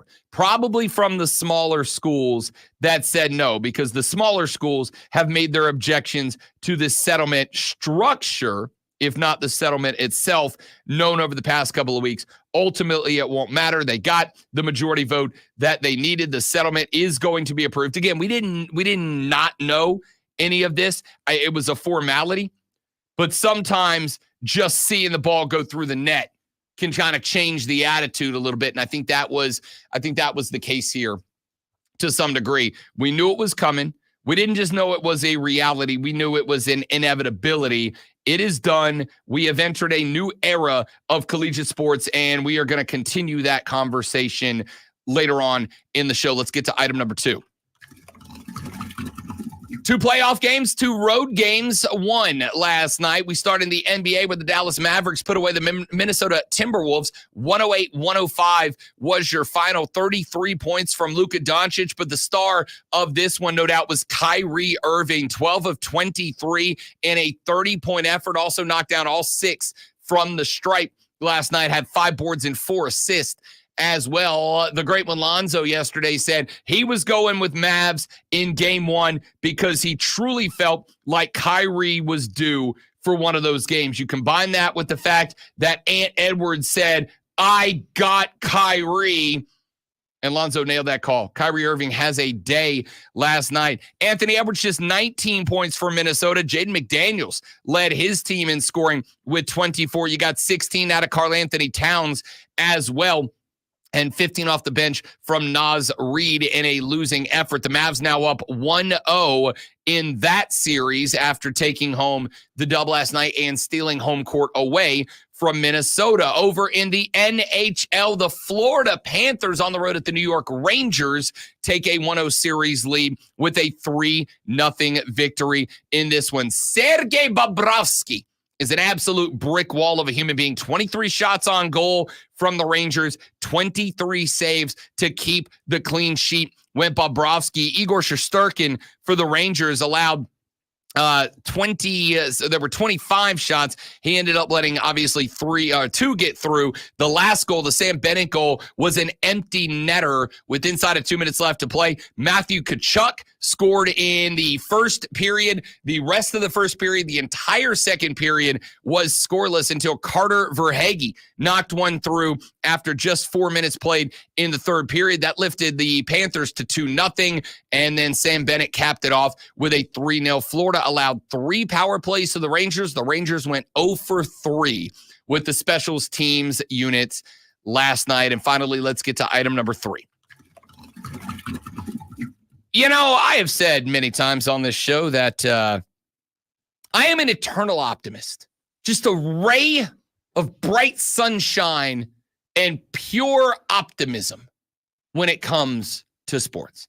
I am always a silver linings guy. I am always the grass can be greener guy. Always it's cooler on the other side of the pillow. It can always be better. You got to find me a choir, something uplifting when you talk about the wonderful optimism that you have. I mean, it's just in bunches, man. It's unrelenting. Like sometimes I'm so optimistic that I annoy myself. Last night, the Atlanta Braves get a 9-2 win on the road over the Chicago Cubs. They had Justin Steele on the bump. Steele, last year, maybe not so much this year, but last year, Justin Steele was a threat to win the Cy Young. Last night, he got rattled by the Atlanta Braves. 6.1 innings pitched. He did surrender 5 earned runs. Now, I will point out, Steele actually pitched pretty well. They yanked him from the game when Marcelo Zuna came to the dish and there were 2 runners on.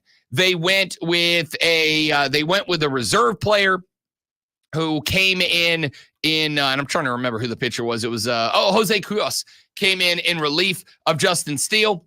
He gave up a 3-run shot to Marcelo Zuna and then another solo shot to Matt Olson on the very next at bat. The Bravo offense, better. Still only 9 hits in this game. 9 hits on the game, but they did rack up 8 ribbies and 3 dingers as Ozuna had 1, Olson had 1, and the other home run belonged to Adam Duvall who was in the left field platoon. None of that was even the story, because while the offense looked better for Atlanta, while they did put up a 9 spot on a very good Chicago Cubs team, that team's 27-23.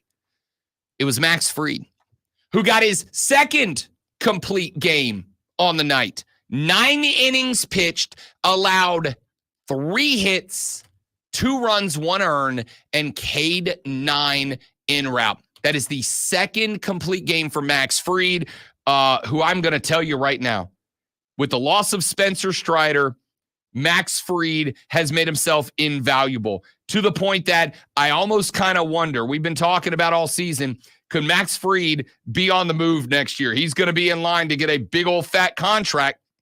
And while I know the Braves have been hesitant to hand those out over the years, if Max Fried is going to perform like this down the stretch, that will be a reason that the Braves can be in contention, and he may earn himself a big contract from the ATL. 9-2 winners, the Braves over the Cubs last night. That series last week against the Cubs went 2-1 in favor of Atlanta. The rubber match in the second 3-game series in Wrigleyville takes place today just after 2 o'clock. We'll see if the Braves bats can stay hot after that one. There's your water cooler cheat sheet, top 3 sports stories you need to know before you get to the office. When we come back here in just a moment from right now, there is so much more that we need to get to on the radio show. We got a couple of Carolina Panthers stories, an Atlanta Falcons story, and I'm going to say positive things about Clemson today. Because I've been accused of being a hater the last couple of days. I've been accused of being on your case the last couple of days. Greg McElroy, who hosted the Feinbaum comments that sent us down that trail yesterday, Greg McElroy said something nice about Clemson, and I agree with him. I'm going to tell you what it is and how I responded to it when we come back. You know what day it is? It is Thursday, my dudes and dudettes. That means Rashad Beard's coming up in the next hour. And that means at 9:20, Fight Club with the great Malonzo. And we're at no shortage of topics to talk about, including your reigning, undefeated, and now undisputed heavyweight boxing champion of the world, Alexander Usyk. I'm sure we'll celebrate for Fight Club at 9:20. All coming up on the Rob Brown Show on the Fan Upstate. All right, guys, one more live read and we're coming right back. Stay right there, please, and thank you.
Last night at the Dodger game, a car caught fire in the parking lot, and everybody was turning to look at it.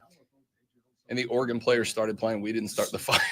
I was like, imagine being in that game, recognizing it's your car, and then the Oregon player starts trolling you. That's skill right there. Yeah. You have that in your bag of tools, you know how to play it. And went right to it. No hesitation. Not an easy song to play either, probably.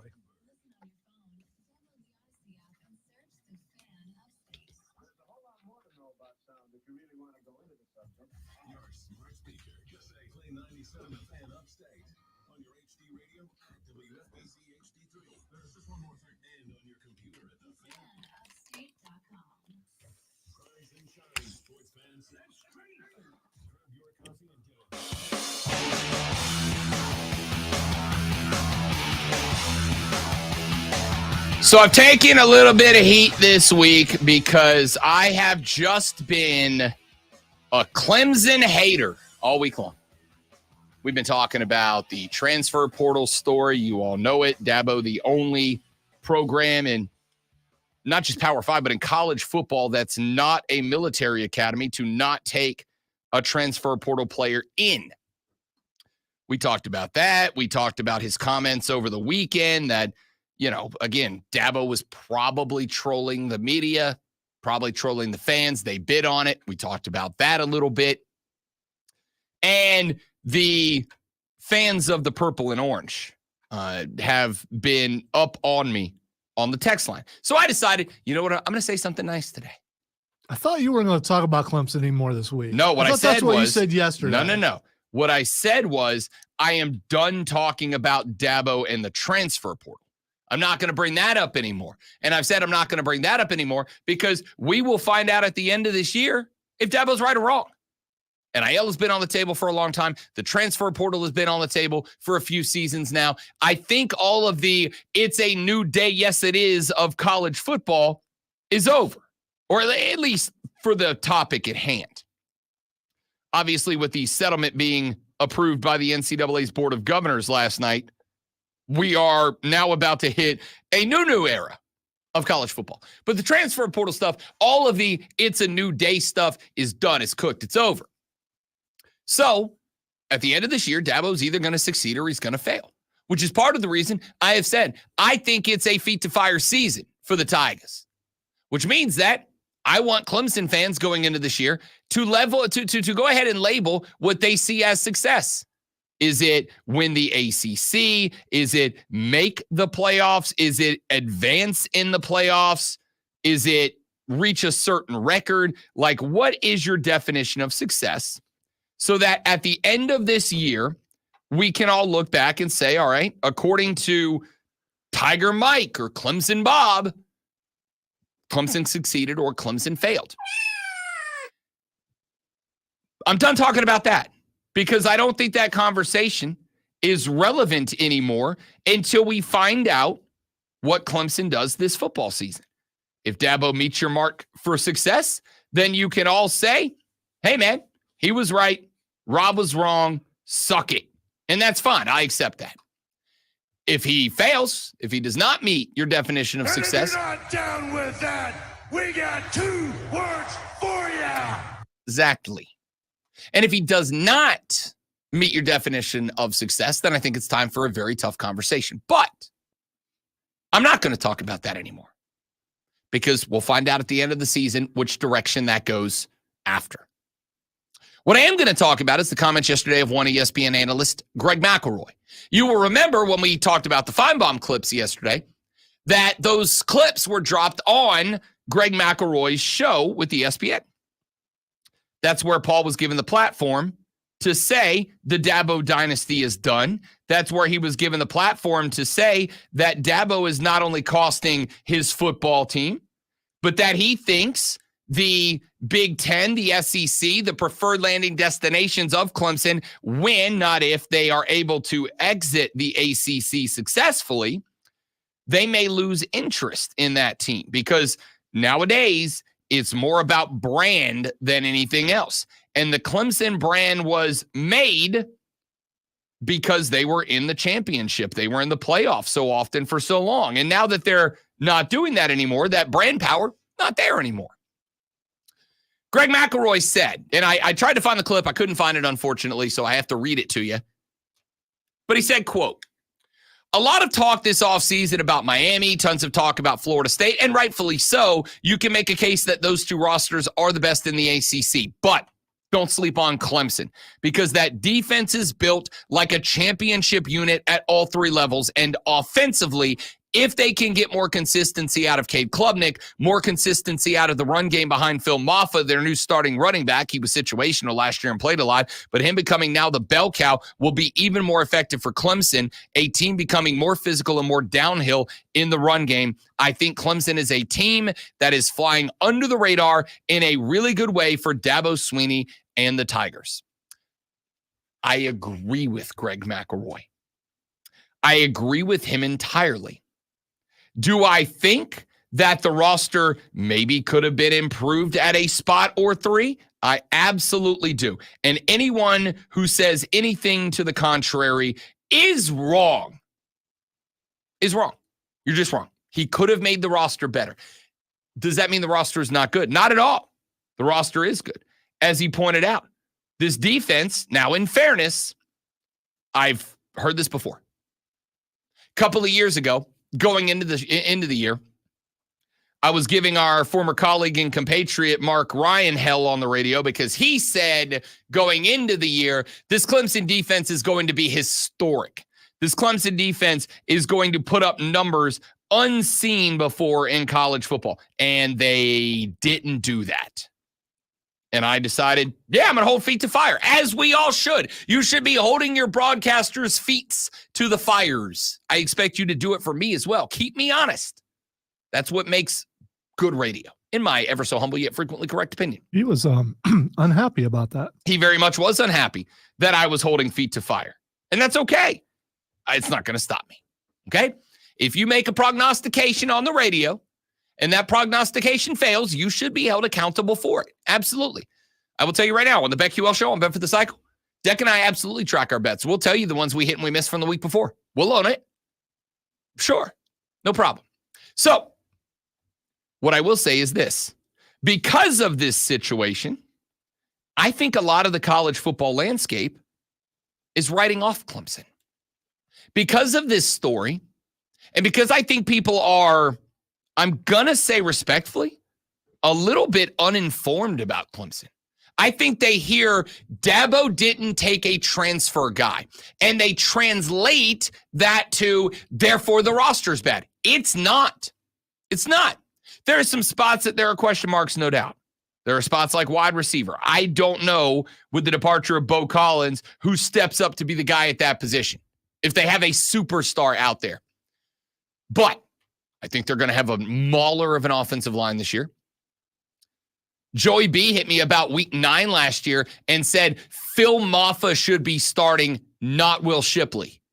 And I went, that's bananas, dude. And then he got to the bowl game, and Phil Maffa was running like a man on fire. It was unbelievable. I think the run game is going to be infinitely better. And hey, if the run game is better and more consistent in the face of defense because it's more physical, as Greg McElroy said, and I agree, what does that do for your passing game? By the way, really quick, but Maffa had fresh legs because they were leaning on Shipley the entire season. What's it going to do when he's the guy? It's a valid question. What I am going to say is, after having seen them both, and I was a Shipley guy the whole time. It's going into last year, I said, this can't be Cade Klubnik's team. This has got to be Will Shipley's team. This has got to be a feature. The limelight's got to be on Will Shipley.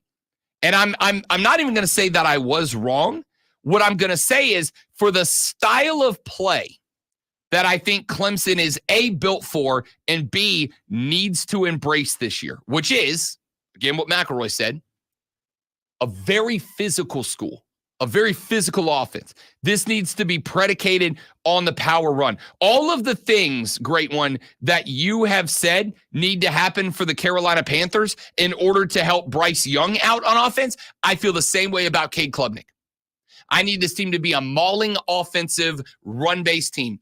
I need this team to create a situation where anytime they come out In an offense, I want tight end. I want slot back. I want Moffitt in the back. Hell, if you can give me a fullback of some type, give me a fullback. I want a power run formation more often than I don't, and then I want to throw out of it with Cade Klubnik, because what I'm trying to do is with Phil Maffa, I am trying to create a situation where defenses have to stack at the minimum 7 in the box every time down. Quick question, Rob. What is the Clemson way? I mean, that's a question I honestly think has to be answered this way. Because if the Clemson way is what they've been underneath their excellent quarterbacks, they're not getting that right now. You've got to make adjustments. And if the Clemson way is not, well, we can run the ball and do all this stuff that you're talking about, then they're going to struggle again this year. I agree. That's exactly what I'm saying. I think the focus needs to be on a power run game behind Phil Maffa, who I do think can play that role exceptionally well. A power run game behind Maffa, because you've got a bruiser and offensive line. And again, in a power run offensive line, you're asking for a lot less out of them too. Guys, I need you to come off the ball and hit somebody. I need guys getting to the second level, hitting linebackers. I need guys double teaming nose tackles and shaded tackles right at the front. I'm asking less of them too. Just be physical, be aggressive, blow them off the football. Let's play 3 yards in a cloud of dust. And if you do that, now all of a sudden, free safeties can't play 20 yards back. They got to come up to 17. They got to come up to 16 yards back so that they can help in the run game. All of a sudden, linebackers can't play a step or two back because they know as soon as they see a dropped quarterback that they're going to drop off into coverage or pick up a crossing pattern. I need them playing on their toes, not their heels. I need them playing downhill towards the line of scrimmage. And a power run game is how you establish that. And the thing is, you're built to do it. And if you accomplish that, that's how you develop Cade Klubnik, just like we want Carolina to do with Bryce Young. Because, as Lonzo just said, and said correctly, and as Greg McElroy just said, and said correctly, and as I've been saying since the end of last season, and have said correctly, if I do not see a better Cade Klubnik, you will not see a better Clemson football team. But I believe all the pieces are there, and now everybody's looking elsewhere. They're paying attention to Miami. They're paying attention to Florida State. And because there's no transfers, they've decided you're bad. Take advantage of that. Back after this on the Rob Brown Show on the Fan Upstate.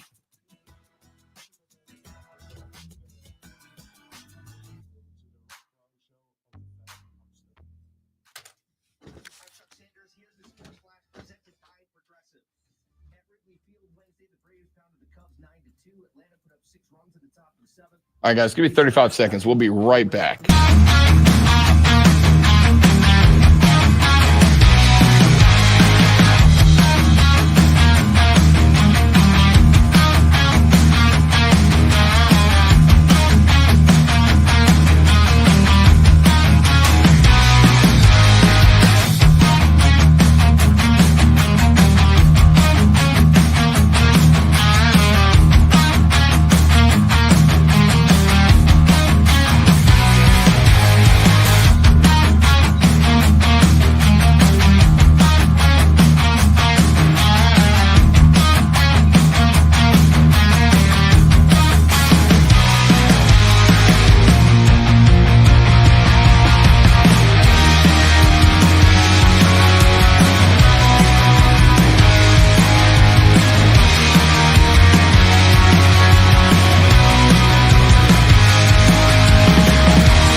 All right, I want to run through a bunch of different stories here. Your thoughts on that Clemson thing are welcome, by the way.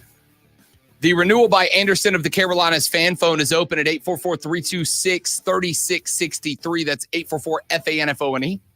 The text line is open at 71307, 71307. Start your text with FAN, F-A-M. We'll read them on the air. Or you may X me at The Rob Brown Show, at The Rob Brown Show, at Lonzo One Word, or everybody here at The Fan Upstate. That's how you get in touch with the show. There you go. I have said something very nice about Clemson.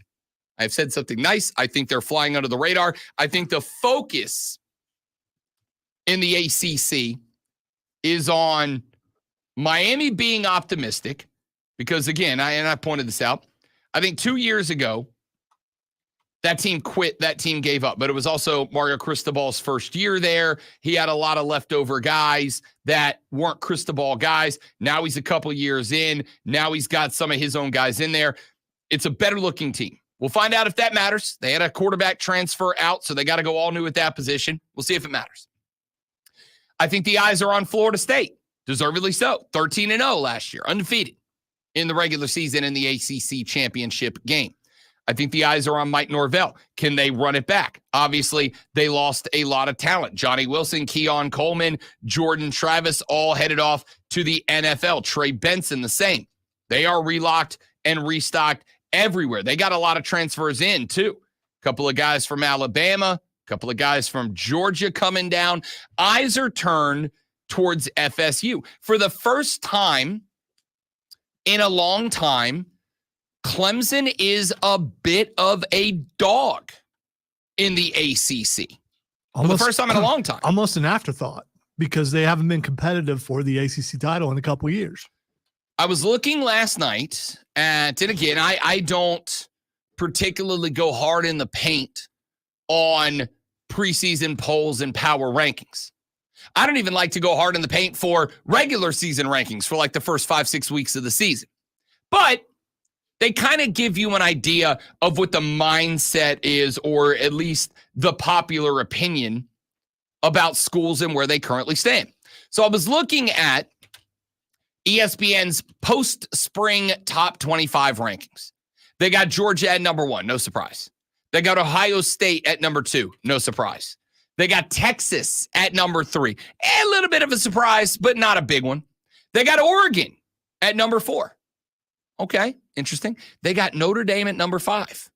Does Marcus Freeman finally kind of get toes in the sand and make something happen here? We'll find out. I'm very interested in that Oregon thing because of where they are now. Sure. So they expect them to do that well. Okay. Dan Lanning is 22-5 during his time in Oregon. There's not a lot of schools that can say they put a record together of 22-5 across the last 27. Back-to-back bowl wins. In fact, keep in mind, 2 of those 5 losses were last year to the Washington Huskies, who went on to the national championship game. So if you take just the Washington L's out, they're 22-3. That's pretty good. In fact, the only thing that kept them out of a championship game last year was the Pac-12 championship loss to Washington. If they get Washington back, they're in the playoff last year. Maybe they in Washington, but they're in the playoff last year. Notre Dame at 5, a very interesting one with Ole Miss at 6 in the ESPN post-spring top 25. They're a team that leaned heavy in the portal. Lane Kiffin calls himself the portal wizard. Leaned in. Brought in defensive end Princely Umamilian from Florida. Defensive tackle Walter Nolan. Receiver Antoine Wells Jr. I've heard of that guy. Juice comes down from South Carolina.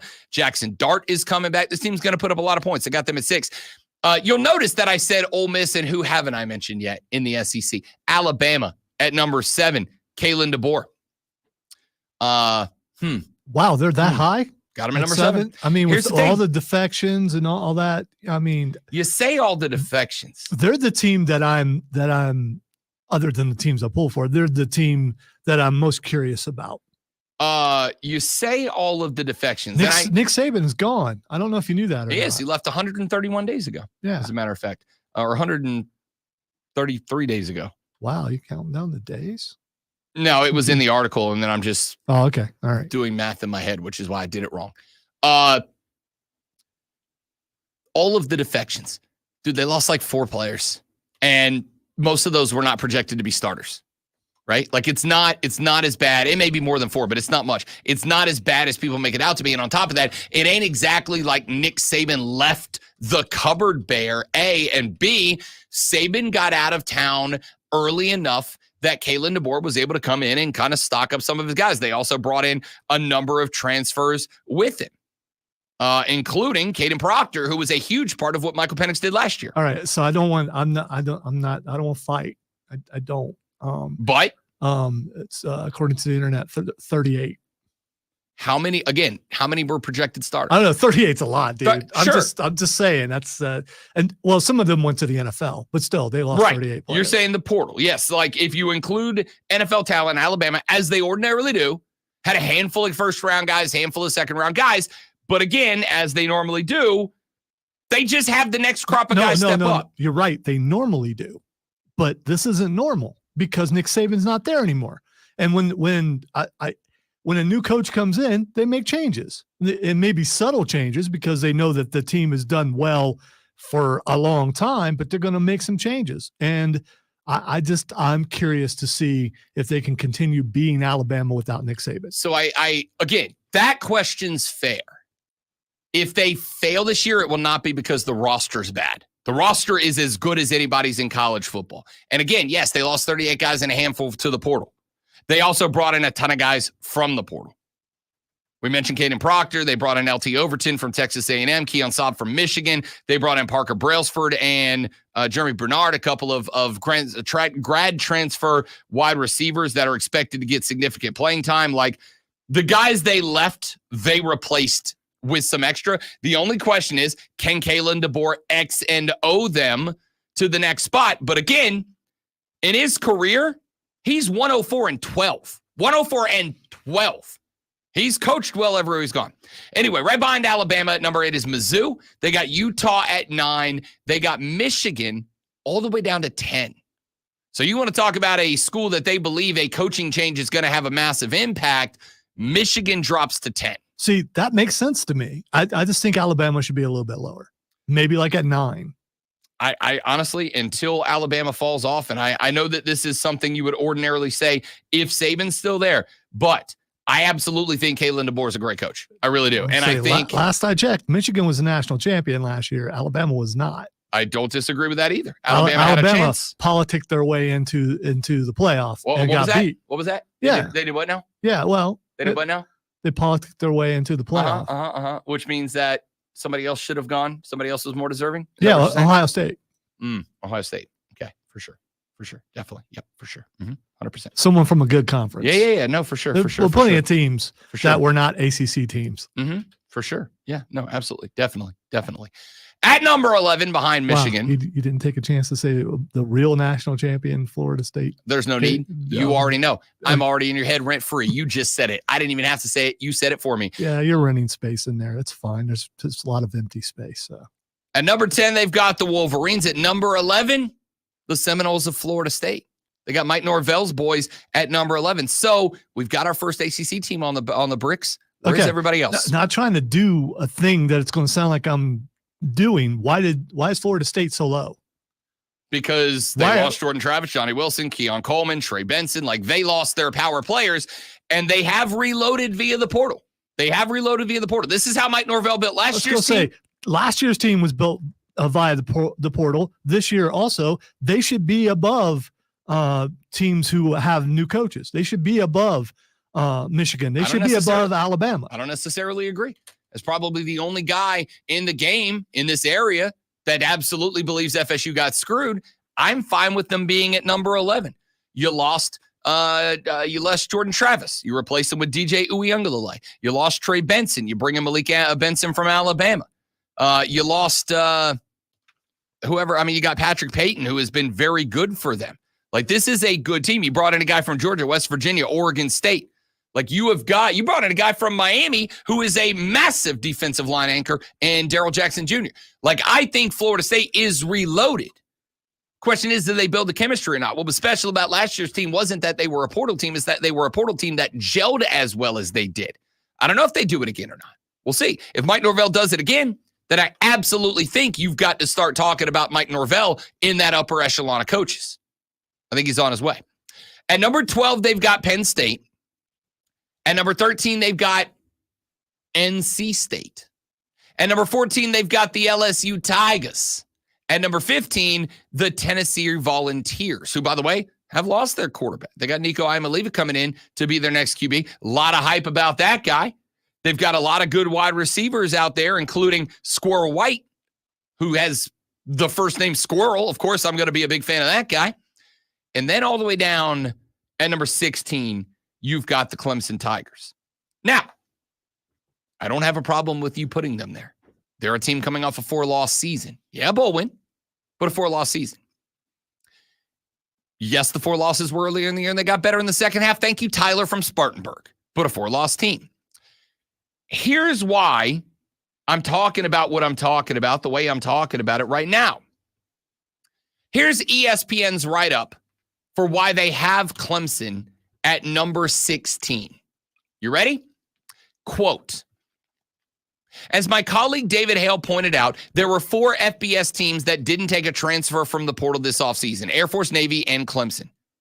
For whatever reason, transferring to Clemson seems to be more difficult than transferring to the military academies these days. After the Tigers dropped 4 games in the first time since 2011 and finished 52nd in the FBS in scoring offense, it seemed like a good time to bring in experienced help. It didn't happen. There's no question Clemson's defense is going to be one of the best in FBS, with lineman Peter Woods and TJ Parker leading the way. Clemson coach Dabo Swinney is betting that quarterback Cade Klubnik is going to be much better in his second season under offensive coordinator Garrett Riley.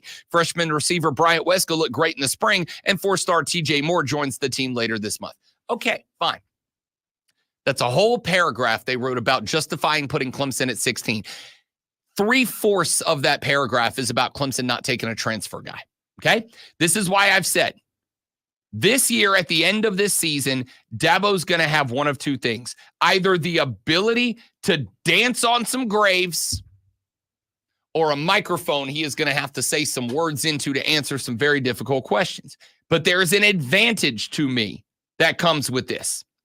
The advantage to me that comes to this is you are under the radar. You are. They have got you ranked behind Tennessee, NC State, Penn State, has Penn State won a game with a top 10 ranked team in the entire James Franklin regime? I don't think so. They got you right behind FSU, Utah, Mizzou, Ole Miss. Now, I do want to point out that ESPN is absolutely in bed with the SEC. Even Lonzo just admitted that Alabama was able to politic their way into the championship playoffs. So it does not shock me. Does anybody think, quick, raise your hands, that Ole Miss is going to be a top 6 team in college football this year? Does anybody think that Mizzou is going to be a top 8 program? They did go 11-2 last year, right? They did go 11-2. They, if I recall correctly, beat Ohio State in the bowl game. Granted, all Ohio State's players have moved on to the NFL draft. But the point here is, does anybody think Mizzou is a top 10 team? Utah gets Cam Rising back. Is Utah a top 10 team? I don't know. But you know what we get? We get something that you're going to be really excited about. We're going to get to hear about little old Clemson because they're ranked at, you said 16? We're going 16. We're going to hear little old Clemson so many times. Here's the thing. They don't respect little old Clemson. There is one thing. There is one philosophy I have put out on these airwaves many times. I'll do it again right now. You find your motivation wherever the hell you need to find it. And it really doesn't matter if it's true. Tyler was a work. It doesn't matter if it's true. If Tyler was a work, if he wasn't, if he was a plant, or if he was organically a guy in Spartanburg that was heated with how bad the team was playing, it doesn't matter. It doesn't matter if it's fake. It doesn't matter if it's false. It doesn't matter what the rest of the... How many times have I told you? The rest of the country thinks Dabo Swinney is hokey. They think he's a bumpkin. It doesn't matter. It does not matter what they think.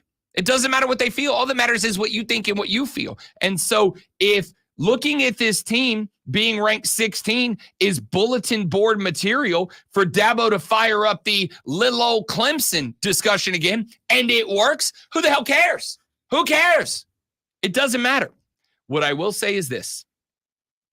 For the first time since 2014, in the last decade, Clemson is under the radar.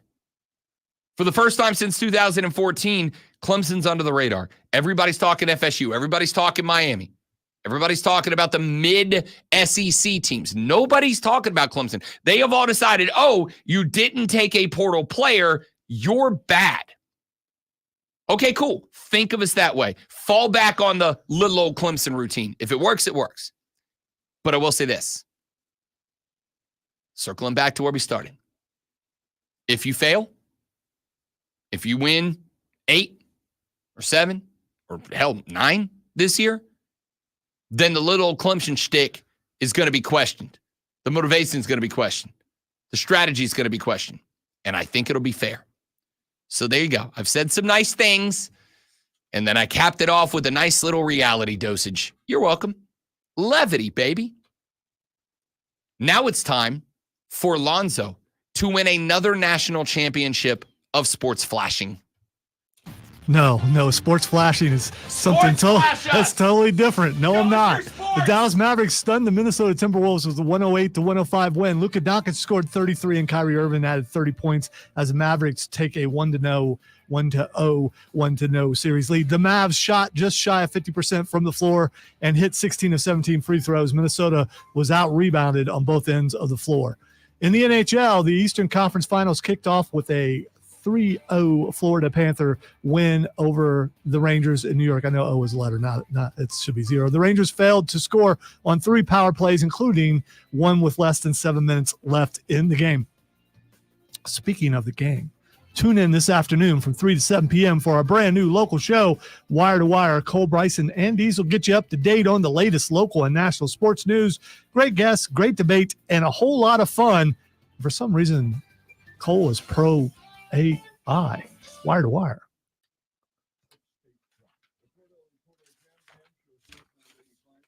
Jam cam. Southbound 85 starts the crawl at Highway 101 to Pelham. Highway 29 Wade Hampton is in good shape, as is 276 coming down from Travelers Rest. I'm Bill Brooks from the News Talk 98.9 WORD Traffic Center. This is the worst time of the year to be dealing with that joint pain. I mean, you can't go out and do all the things you love. Tennis, golf, pickleball, hiking. Hey, everybody, it's Charlie James. Don't go through the summer missing out on life. Call QC Kinetics now and find out how they can use biologics from your own body to give new life to your achy joints. QC's regenerative medicine protocols can restore and repair that damaged joint tissue with no surgery, no steroids, no drugs, no downtime. This is the future of medicine. Tens of thousands of QC Kinetics patients around the country are living their best life this year because they made the call. QC medical professionals are under the direction of Dr. Mitchell Scheinkeit, who is an orthopedic surgeon who became a true pioneer in regenerative medicine. He knew there had to be a better way. Call QC Kinetics now for your free consultation. Revolutionary treatments for joint pain are here. 864-448-3772. That's 864-448-3772 in Greenville and in Nashville. QC Kinetics, 864-448-3772. You expect your home to I don't know, Steven. I was trying to recover from sports flashing. It's kind of hard to do that.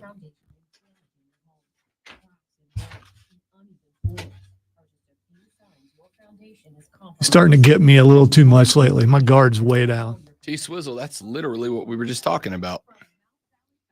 The McElroy comments triggered that conversation.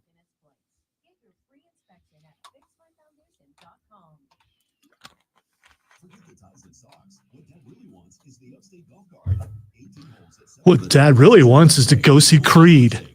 That's what Dad really wants. I'm not going to talk about it yet, but Rob's going to do something really dumb during that week. The thing that we talked about yesterday? Yep. Has that been confirmed? Nope. Okay. Okay. Rob might be doing something really dumb. Okay. How's that? With arms wide open, under the sunlight. Welcome to this place. I'll show you everything.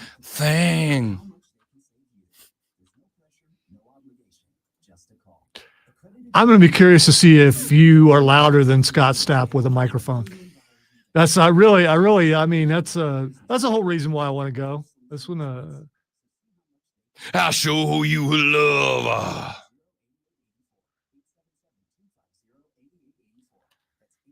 And then Scott looked in the audience and pulled Rob up out of the audience to sing Arms Wide Open. Oh, I'd kill it. I'd kill it. Is that secretly a concert dream for you? Yes. You know how like sometimes like the new thing is bands will like pull a kid out of the audience, come up and play guitar or whatever. I will kick a kid off the stage. Foo Fighters do that stuff all the time. I still think that's a work. It has to be a work to a degree. I don't think so. Well, it's different with the singing part. I mean, you can bring anybody up to sing, and if they suck, they just do. They're supposed to.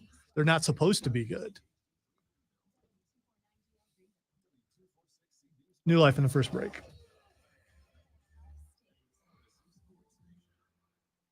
You want to be pulled up on the stage and out-sing the singer so much that he quits and walks off the stage, and then you finish the concert. I can't out-sing Scott Stapp.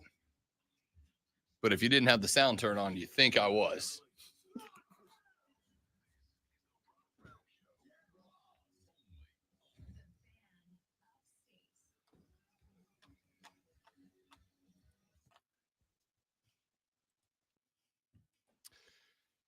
Hour number 3 starts right now, and I am about to allow a little bit of toxic masculinity slip out on the radio.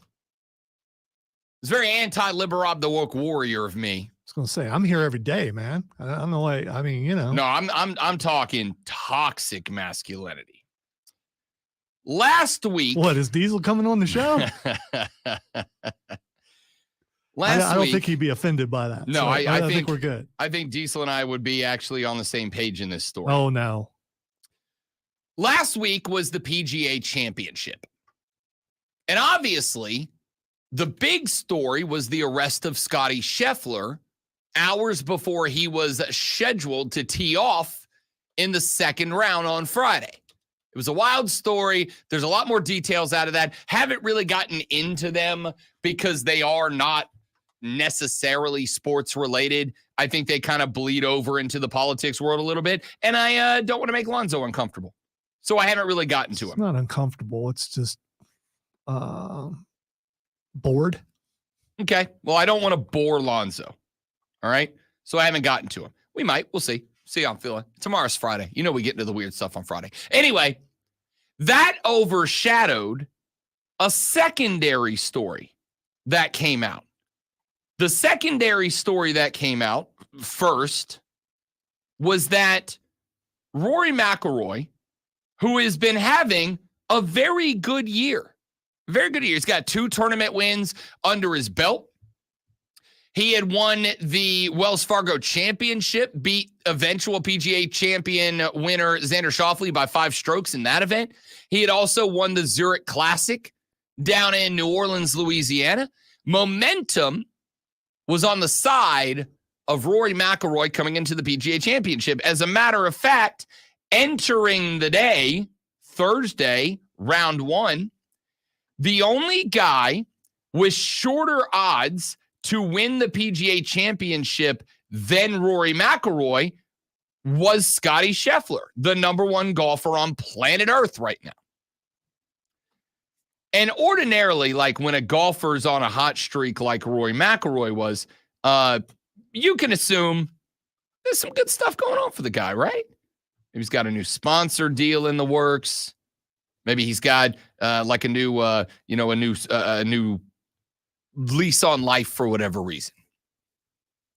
So Rory McIlroy was living his best, and then like the day before the PGA Championship, the story broke that he and his wife were getting a divorce. His wife Erica, after 7 years of marriage, were getting a divorce, and it was a little interesting because, like, you know, golf, just like any other athletic industry, lives and dies on the drama. And so ordinarily, when there's something like this going on in a golfer's life, leading up to the third most prestigious golf tournament in the world behind only the Masters and the Open. Usually it's kind of floating around like there's smoke in the air leading up to that tournament. But there was none about Rory McIlroy getting a divorce. So he gets the divorce bomb dropped on him. He shows up to the PGA Championship as a single dad. Well, in a first on the Rob Brown Show, I am going to bring to you a story that is being developed right now by Us Weekly. I know. I don't like it either. It makes me uncomfortable, but I find it interesting. So you don't have a subscription to Us? Shockingly, I do not. I don't think I have any magazine subscriptions anymore. I was a big Nat Geo guy for a very long time, surprising to exactly 0 people. Yeah, there's no surprise there. And probably read it cover to cover. Every day week. that it arrived. Every week. I had one to Nat Geo, and I had one to Scientific American and Maxim. But that's not the point, okay? Not the point. Maxim was good back in the day. Like, Maxim used to have some substance to it. I don't know what happened. Are you really going to go on here and defend that magazine out of the three that okay. No, I mean, I'll take the most heat for Nat Geo and Scientific American, but Maxim used to have some substance back in the day, man. It was the #1 poop and reading material. Maxim had some great stuff in there about how to be a dude. It was great. Anyway, Us Weekly brought this story out. According to Us Weekly, the reason or a reason that they got divorced was because McIlroy's now ex-wife was upset that he was on the road so much. She was upset that he was playing too much golf. So, fellas, I just want you to know that if your wife divorces you because you're playing too much golf, just know you can't win. You can't win. Rory McIlroy was playing too much golf. Now, there actually is another story out there that Rory was actually working on a relationship with a young lady who is a journalist for the Golf Channel, I believe, or NBC Sports on the Golf Channel. But I'm going to go ahead and believe. He's following the Tiger Road. No, because Rory does have a history of ending relationships too quickly jump into another one. He does have that history. I'm going to elect to believe that Lady Mary's professional golfer. Lady Mary's into multi-million-dollar lifestyle, and from the comfort of their mansion, she said, "You're playing too much golf. You're golfing too much, professional golfer. You're golfing too much, guy who put us in this mansion. That's too much golf. You got to golf less." And Rory was like, it's kind of my job. Are you going to her?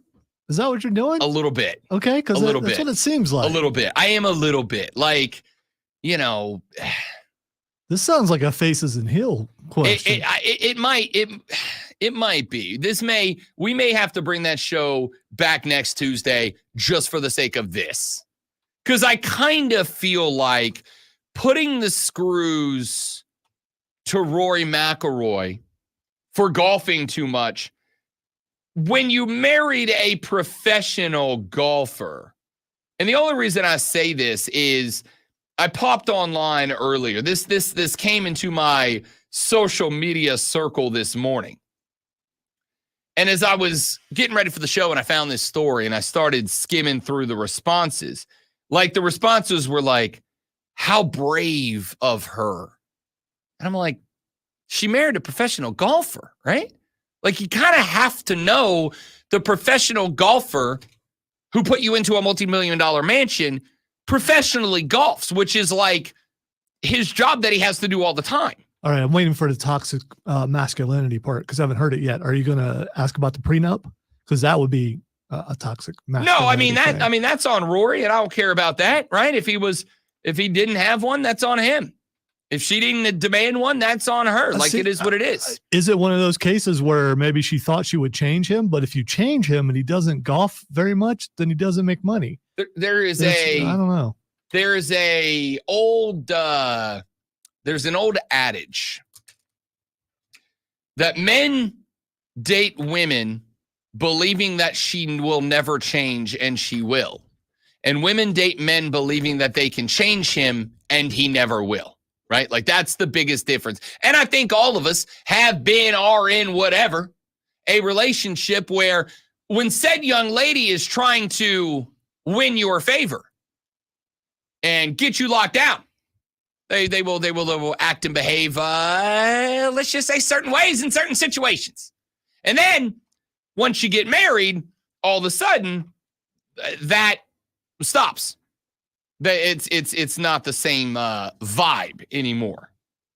And then on the flip side, I think there's a lot of women who date fellas, maybe not the best. You all know that gal, that super hot chick that dated some DB. And you're like, why are you going out with that guy? The answer is because she honestly believes that she can change that guy. Like, she can change who he is as a person. She can change his personality, his behavior. Ladies, let me go ahead and warn you from the male perspective, you can't change him. By the way, DB is degenerate boy. That's what Rob was saying. Definitely. Delta Bravo. Degenerate boy. Exactly it. Exactly right. So if you married a multi-million-dollar golfer who you ended up having a kid with, and apparently the story is that after their child was born, she felt like she was isolated and alone because Rory was still golfing. Again, as a professional golfer. I kind of feel like if you get into it with a professional golfer, like the writing's on the wall with that one, right? Like, it's one thing if Elin finds out that Eldrick is out there sleeping around with Perkins waitresses. That's one thing. Because you didn't know that about that guy. Like, that's not what you married. You didn't marry that. But, like, professional golfer kind of writes it on the wall that he plays a lot of golf, right? Like, you're not a professional golfer if you don't golf pretty much all the time. Does a lot of traveling, possibly a lot of lonely nights. I mean, sure. Maybe go out on the road with them. Maybe. I don't know. Lots of the wives and girlfriends do. Lots of the wags do. Right? How many times? Hell, even lately, how many times have we seen a golfer win, walk off 18, and then over on the other side is a hot blonde waiting to give him a smooch on the lips and a congratulations? Most of the time. Wags sounds very derogatory. Wives and girlfriend? Oh, I thought you were wives and never mind. Yeah, wags are wives and girlfriends. Okay, all right. Yeah, it still sounds derogatory. Derogatory is like cleat chaser. That's derogatory. Wag, it's wife and girlfriend. Like, okay. I think that's. Sometimes I need some help. Thank you. I'm the. Not just me. There might have been about 3 other people out there listening. I'm the youth dictionary for Lonzo. I'm here to make Lonzo better. Feel like I'm pulling it off day by day. Thank you, Rob. You're welcome. Hashtag thank you, Rob. Thank you, Rob. Yeah.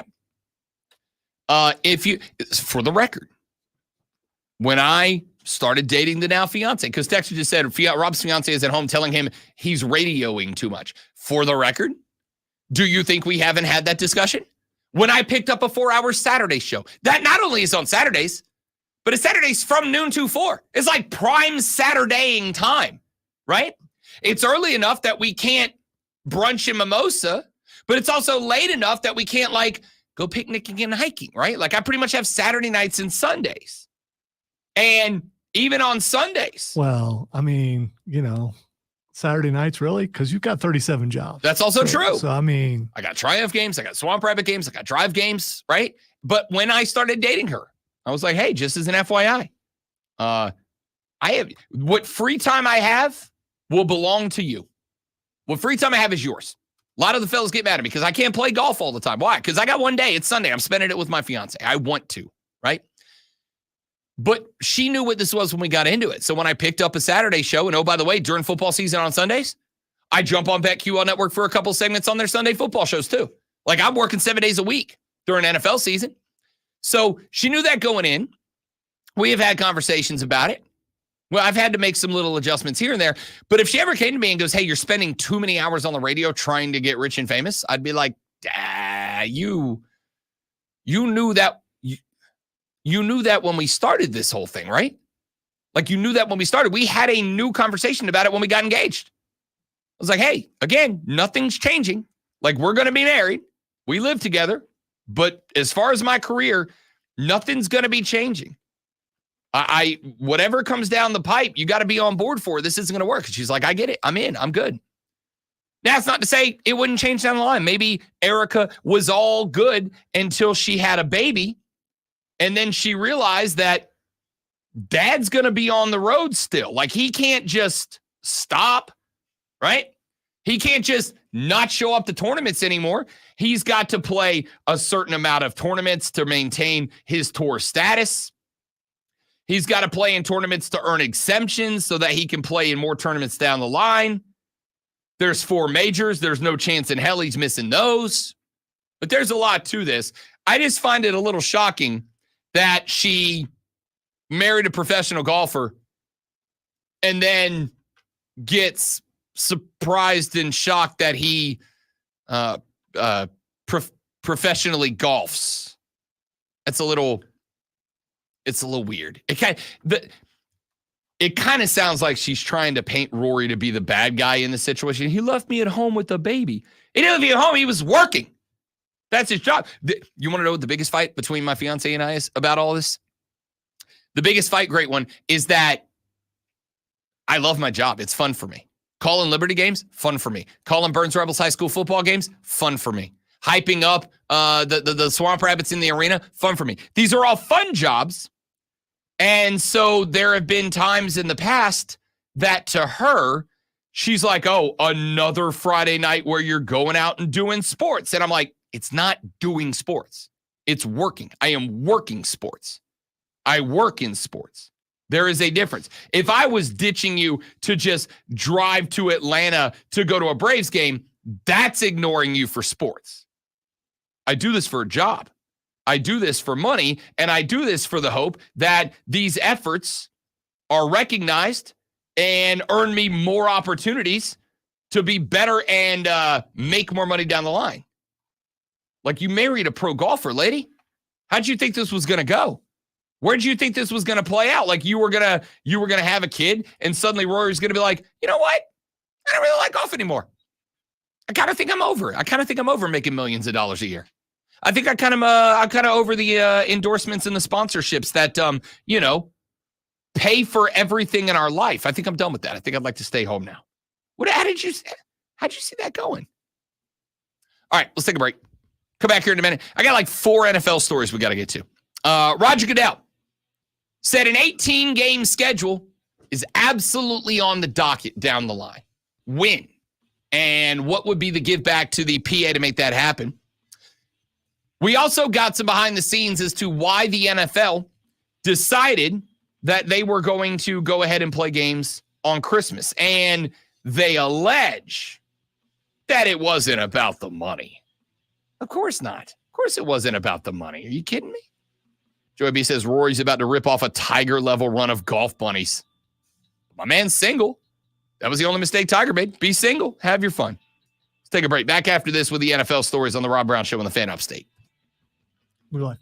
All right, guys, quick live, and we're coming right back. Y'all stay right there for me, please, and thank you.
All right, y'all, we're back. Thanks for hanging in there.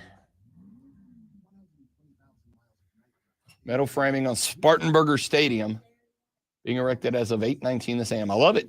I love it. Also, by the way, the Spartanburgers put on Twitter the other day a map of all the states that they have sold merch in, and it's most of them.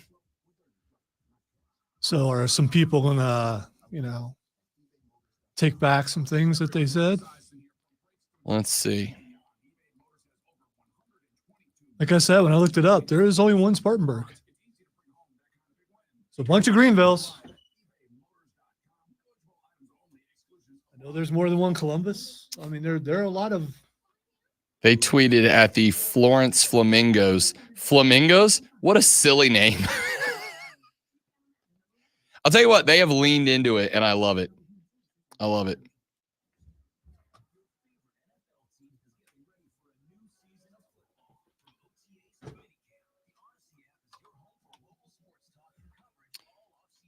Let's see. Where's that map? I'm trying to find that map.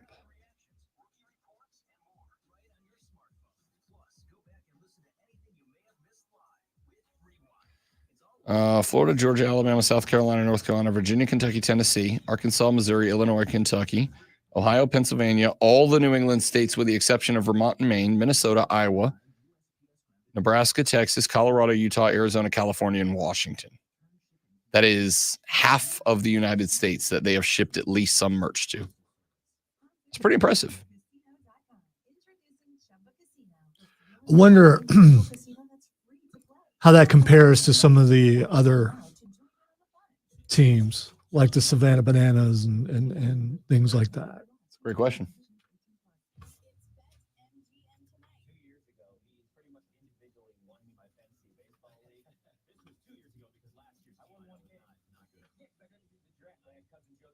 Okay, why is that playing twice? What did he do?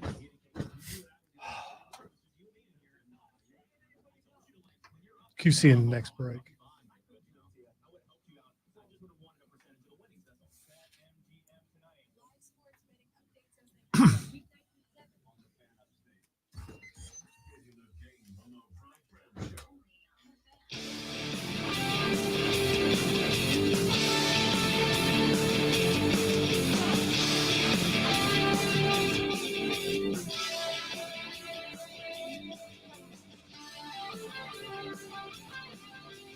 So, we got Rashad Beard coming up in the next segment to talk a little Carolina Panther football. Let's talk a little NFL in this segment. A handful of NFL stories been coming out over the last couple of days. Let's start with this one. Roger Goodell, the commissioner, the Ginger Hammer.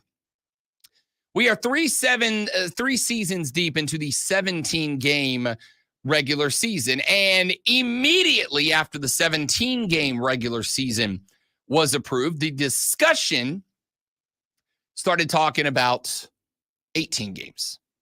The discussion was, should we move the regular season now to 18 games? Now, Goodell did tell ESPN, quote, I think we're good at 17 now. And that would have been a wonderful place to end the sentence, but he kept going. He said, quote, but listen, we're looking at how we continue. I'm not a fan of the preseason. I don't think we need 3 preseason games. I'd rather replace a preseason game with a regular season game any day. That's just picking quality, right? If we go to 18-2, that's not an unreasonable thing. I am going to start with, it is not an unreasonable thing if you're not the guy who has to play 18 NFL caliber football contests. That's what this is. If you're not the guy who's got to run it out there for 18 games, then 18 games probably doesn't sound all that bad. Let's be abundantly clear. If it didn't come at the expense of health and well-being of football players, we'd all be fine with 52 regular season games a year. Let's just play around the calendar. Let's have 2 seasons. Why not? But that's not how football works. Are they going to eliminate another preseason game and then there would be 2? That is pretty much what he just said. He said if we go to 18 regular season games and 2 preseason games, we'd be good with that. Again, I'm sure you would, because preseason games don't make any money at all. None. I've been to a bunch of preseason games because I, as an analyst of the game, I go to preseason games for the same reason that coaches are fine with preseason games, because it ain't about the starters. It's about the second string guys. It's about the third string guys. It's about the guys that are on roster spots 50 through 60. Who's going to be in those last couple of slots on the active roster when week 1 rolls around? Who's going to be in that spot? That's why preseason games exist. So I go ahead and say coaches probably aren't going to be super thrilled about this. They're not going to be super thrilled about this. Why? Because now they got to coach one more regular season game, and they lose a ton of experience in NFL-style games, if not quality games, for the guys that they need to learn more about. They need to see if they got it or not, because you might be thinking about keeping a guy on as a, I don't know, let's think fifth string wide receiver. Maybe you want to keep it. Maybe you want to keep a sixth wide receiver on the roster. Not because you can use 6 wide receivers in a formation. You can't. But you want to keep them on there because, hey, maybe you got this guy over here who is exceptionally speedy, and you got this guy over here that is a really good route runner, but you don't really have a combination of the two. And so by keeping this guy on the roster, you get that combination and you're willing, but you can't know if that guy is worth the roster spot unless you see him in action. And as anybody who's been around the game will tell you, seeing a guy even run full speed in camp is not the same as seeing him run against an unfamiliar defense with NFL officials on the outside calling penalties against him and the rest of the team. It's not the same. So they're going to, the coaches are going to be against it. The players are going to be against it, because that's one more game that they've got to play. That is one more risk of injury. That is one more week that they've got to go through. So I don't know that this is going to happen or not. If it does, it'll be a couple of years down the line, and it'll likely be around the next time that the NFL and the NFLPA sit down to work out another collective bargaining agreement, which, if I recall correctly, is a couple of years down the road.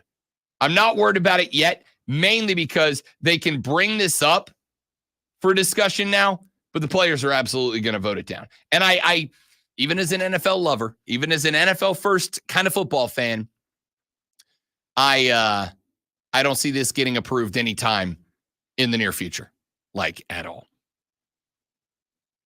Okay, so there's that story. Here's another one. The NFL is considering allowing private equity firms to become NFL owners. A special committee of NFL owners has spent the past 9 months investigating potential changes to league rules for team ownership and attempt to grapple with a shrinking pool of potential team buyers amid soaring team valuations. One of the possibilities on the table, allowing institutional wealth, including private equity firms, to invest in NFL franchises, something the league has never permitted. Owners will likely discuss and potentially vote on the committee's research and findings at league meetings in Nashville later on this week. Roger Goodell said about this, quote, "They've been very deliberate in the way they've evaluated different alternatives. We're making progress. I think there will be some changes, maybe as early as May, probably closer to October." A move to allow private equity firms or institutional wealth to invest as limited partners could free up cash for owners to pursue projects such as stadium renovations and would represent a large shift in how the league has historically operated, with the majority of franchises traditionally run as a family business with single-family ownership. I do not know, to be honest, where I fall on this. I really don't know where I fall on this. On one hand, I don't love it. On one hand, I think when you get to the point that you begin to dissociate teams from ownership, I think when you get to a point where you are taking entities that fans can point to and say that's the owner, and more importantly, that they can address directly or indirectly, right? Like Rashad's march on mint isn't the same if he's marching against Edward Jones Financial Institute. It's not the same. It is when we can all point at David Tepper and go, what the hell, Dave? What are we doing, man? What are you doing slinging drinks at Jags fans, dog? What are you doing? Be better. There's something about that just feels uniquely football. On the flip side, there actually is an interesting part, a part of me that's interested as a Saints fan, as a Panthers, let's say, supporter. And the interesting aspect of this to me is that I think there are a lot of owners out there. I think there are a lot of owners out there that treat their teams like money-making enterprises and not much else. That treat their teams as an investment and not much else. There's not really an investment to make the team better. However, if the team is owned, by a financial private equity firm, they make money by making investments that give a return on investment, right? So that entity, even if they are limited, may have more inspiration to run a team in a way that it succeeds than an individual owner does. Gail Benson, the owner of the New Orleans Saints, I firmly believe, does not own the Saints because she loves the Saints, does not own the Saints because she wants to win Super Bowls. I firmly believe she owns the Saints so that she can maintain her spot in high society in New Orleans. I believe that. There's a whole lot of reasons behind that. I won't get into it because you don't care. But I firmly believe the only reason Gail Benson fought after Tom passed away and willed that team to Rita Benson LeBlanc, his daughter, that his wife Gail stepped in, got the whole thing nullified in a court, and took the team back from the owner that we as Saints fans wanted, Rita, who gives a damn about the team, so that she can maintain her spot in high society. Hence, a number of scandals around the Saints ownership in recent memory, including one where Rita was funneling money away from the team to give it to a Catholic church in New Orleans to cover up years of abuse lawsuits that they had to pay for. It's a bad look. It's a real bad look. Made it very hard for me to have my Saints jacket out at that point in time, right? A private equity firm might be a little bit more invested in actually having the team succeed, and because there's no football guys in a private equity firm, would probably be more apt to hire football guys to run the football team and succeed, because what makes the team more profitable than anything else, as Charlie Sheen would say, winning.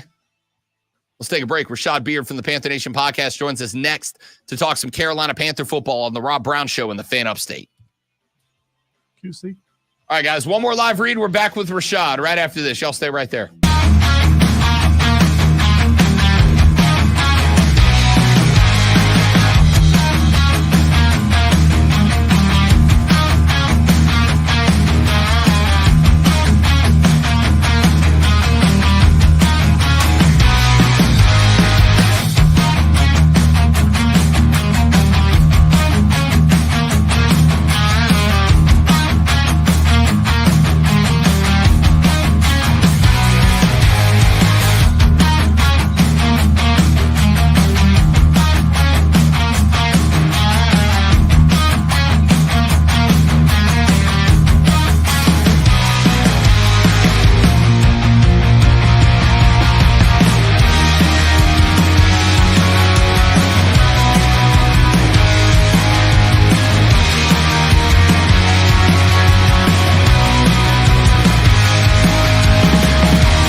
Rashad, what's up, big fella? How we feeling, buddy? What's going on, guys? How you doing, brother? Feeling good, feeling good. Man, I like it. I like it.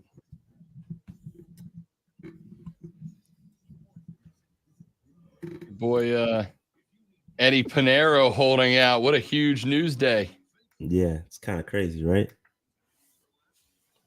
Are there any kickers even available? Like any free agent kickers right now? I don't think there are. There's always kickers out there's there. always. There's always. Are there any that are better than Pinheiro?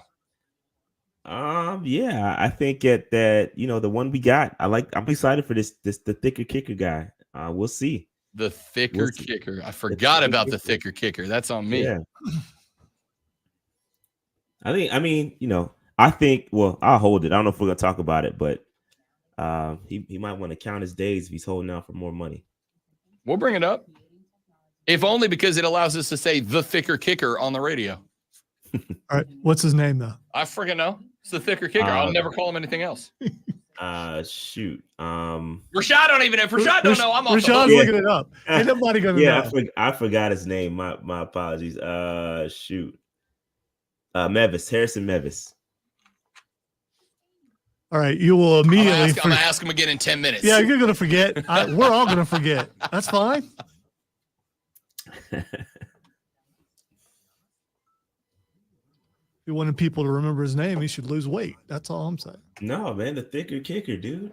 I know. I hope they lose weight. If he makes the team, Let's be real. We all want him to be the guy. Right? I want a thicker kicker shirt. I absolutely do. I don't know what that would look like, but I'm sure it'll be amazing. Actually, I think he already has those, doesn't he? I swore I saw those. He would be smart to do that. Hope it's trademarked. Get that NIL money, baby. Yeah, he's got those out there. I thought so. I thought I had seen those.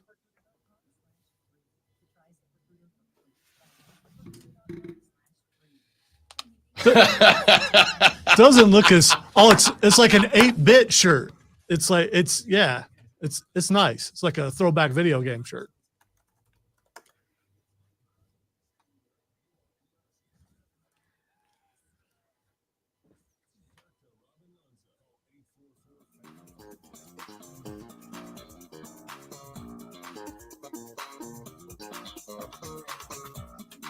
You can go a little bit later if you want.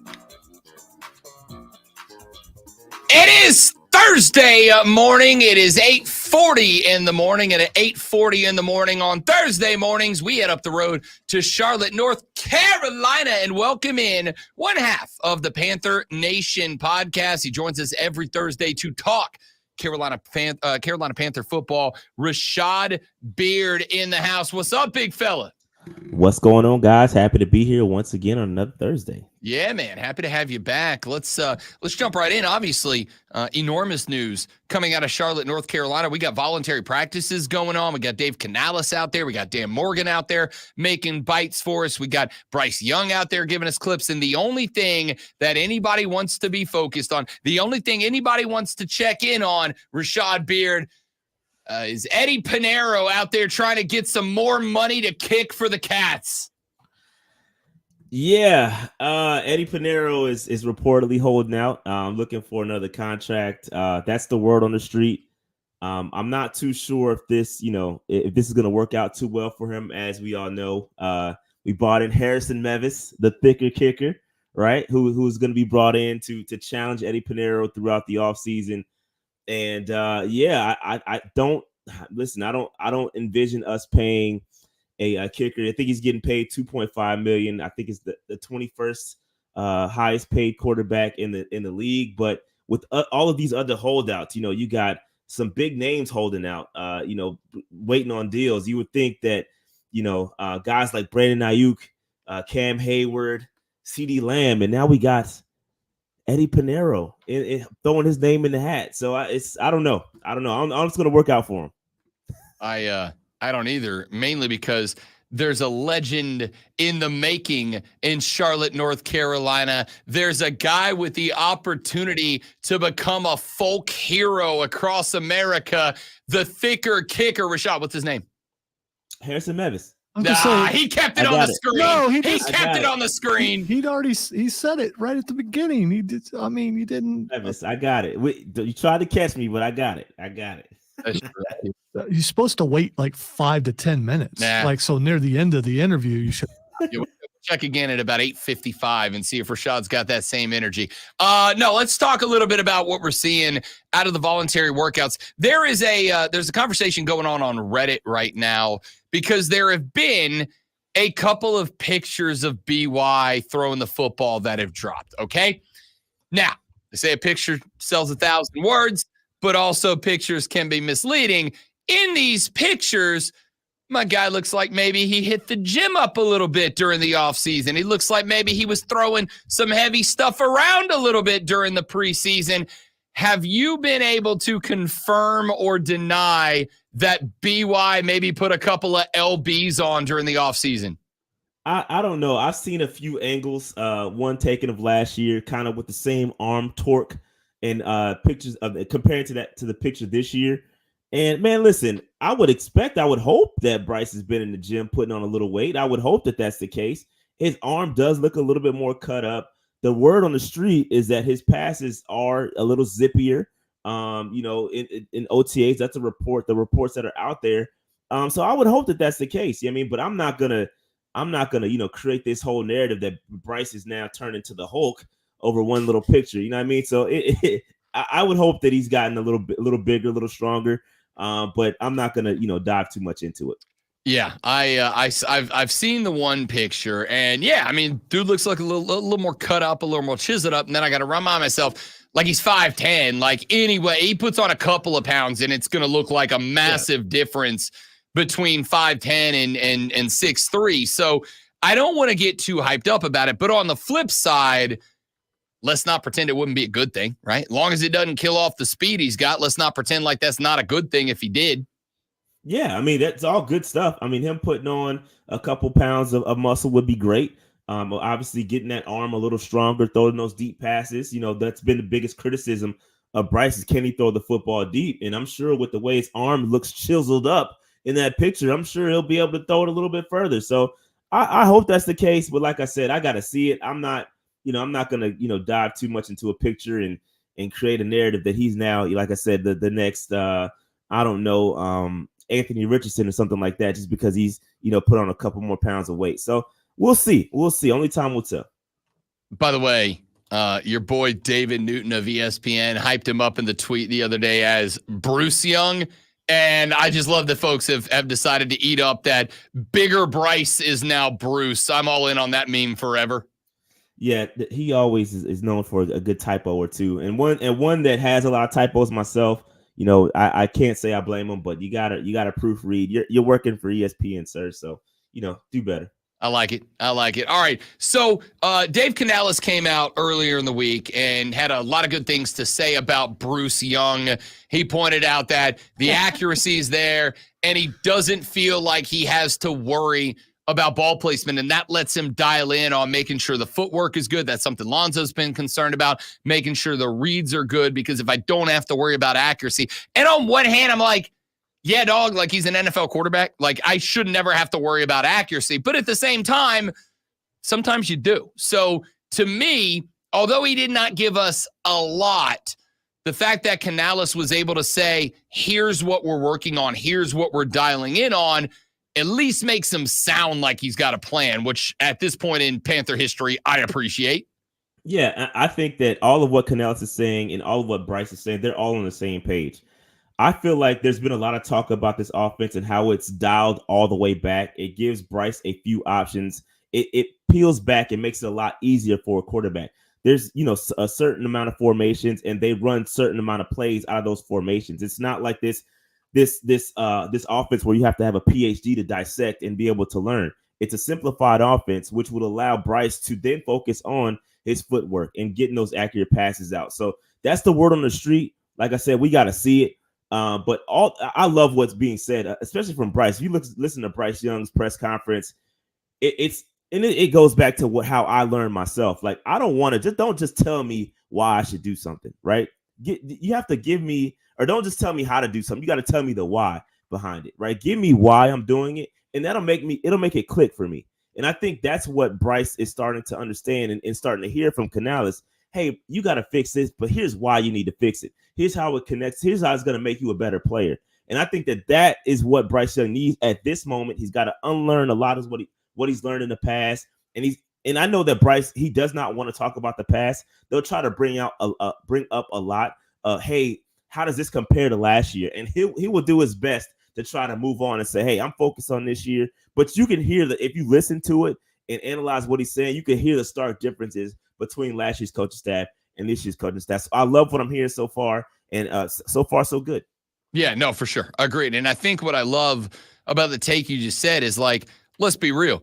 Bryce got drafted for two reasons. Number one is accuracy, and number two, the noggin, right? Like the fact that he can process quickly, understand, evaluate, make decisions. So I get that you want to start with a relatively basic offense that is a formation-based offense, but the reality here is, if with the new coaching staff and if all the thoughts about Canales are correct and he is a QB whisperer and you see BY starting to come along, that offense can be complicated. You can spice it up a little bit because BY's got that capacity.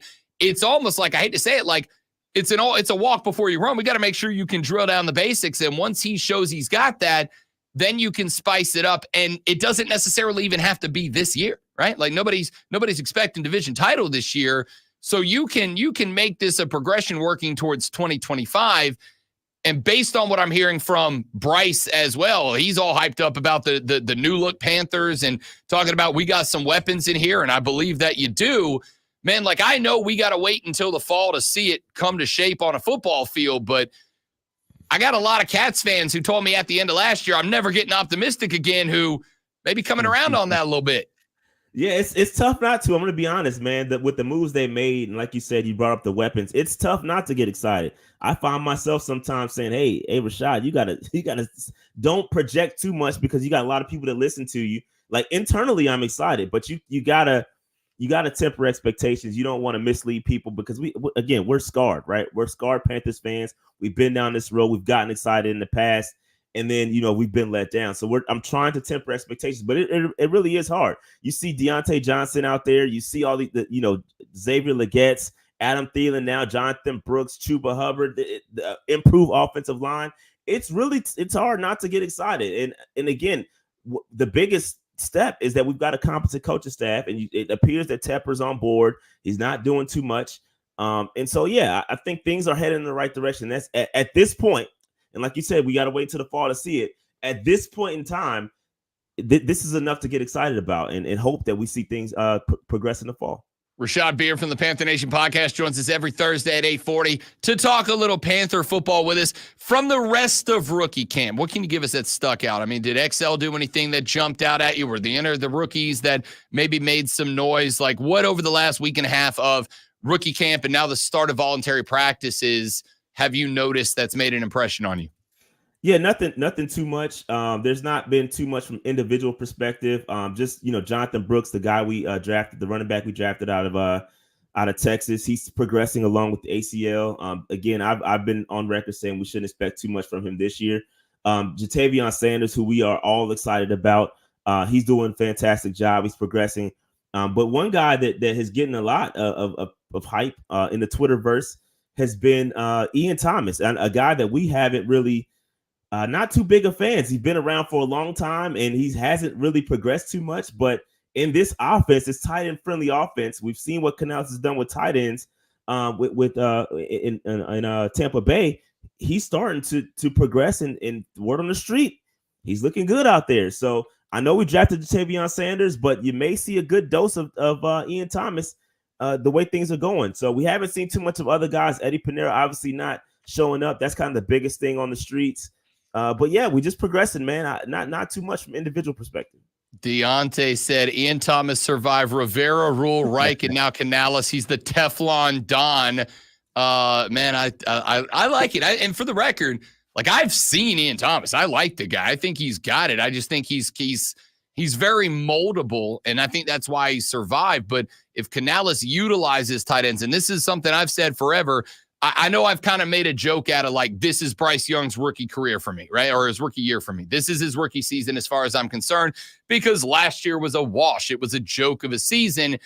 And to me, the philosophy I've always had is tight ends are a rookie quarterback's best friends.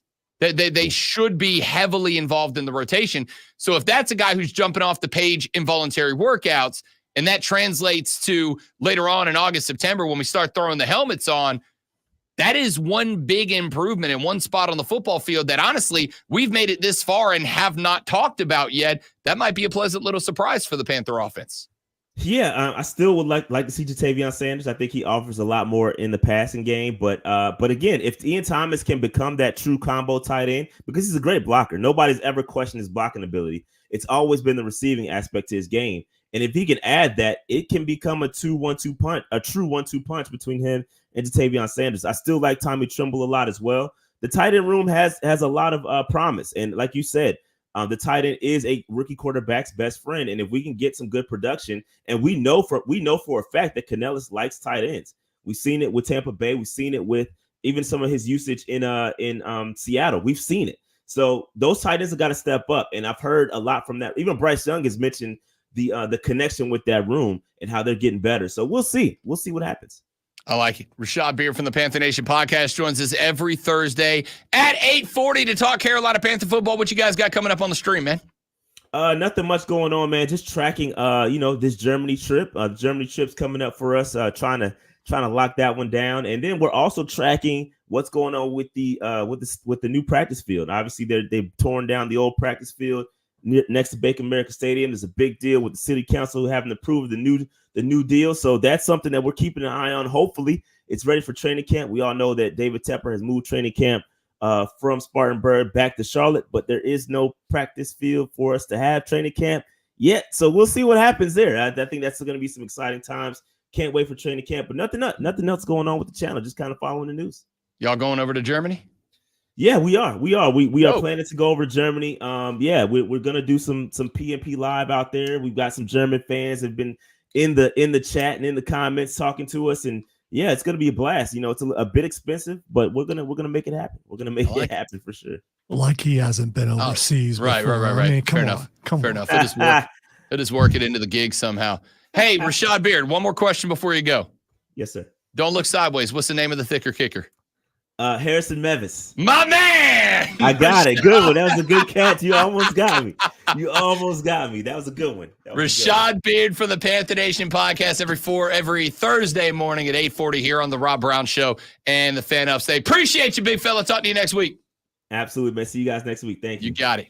Rashad Beard from the Panther Nation podcast again every Thursday. Why do I keep doing that? Every Thursday. What word are you trying to say? I keep wanting to go like every 8:40 on Thursdays because I'm an idiot. Like it kind of works. I mean, it's terrible. It's a terrible mistake, and it is what it is. Yoda speak. Rashad Beard joins us every Thursday at 8:40. Also, every Thursday at 9:20, which, and this is true, is 25 minutes from right now, the great one Lonzo runs us through Fight Club, where we talk about boxing, MMA, and professional wrestling. Of course, this week, bring out the streamers and the banners and the what do you call them, party horns? Bring it all out, because all we're doing for 20 consecutive minutes is celebrating your new reigning, defending, undisputed heavyweight champion of the world, Alexander Usyk, the fighting Ukrainian who got it done last week. I know Lonzo has deep dived the numbers here. He's done the research, the analytics. He's going to spit these things out like AI at us. That's how intense he's been. And maybe we'll mention professional wrestling at Fight Club. We'll see how it plays out. When we come back here in just a minute, we got more stuff to talk about. What do you want? We got an hour left. We got a bunch. It's the Rob Brown Show. It's time for Lonzo to be the heavyweight champion of sports flashes now. Yeah, we talked about that Monday. There's a PLE and a pay-per-view this Saturday and Sunday. In the NHL, the Eastern Conference Finals kicked off with a 3-0 Florida Panther win over the Rangers in New York. The Rangers failed to score on 3 power plays, including one with less than 7 minutes left in the game. South Carolina baseball team notched their second win in the SEC baseball tournament with a 6-5 win over the number 2 seed Arkansas. Cole Messina had a 3-for-4 day with 5 of Carolina's 6 RBIs, including a pair of 2-run shots in the 5th and 9th innings. South Carolina moves into the winner's bracket with a matchup against LSU after their 11-0 win over Kentucky. First pitch is today at 4:30. Hey, speaking of today, tune in this afternoon from 3 to 7 for a brand new local show, Wire to Wire. Cole Bryson and Diesel get you up to date on the latest local and national sports news. Great guests, great debate, and a whole lot of fun. Make sure you tune in 3 to 7 to Wire to Wire.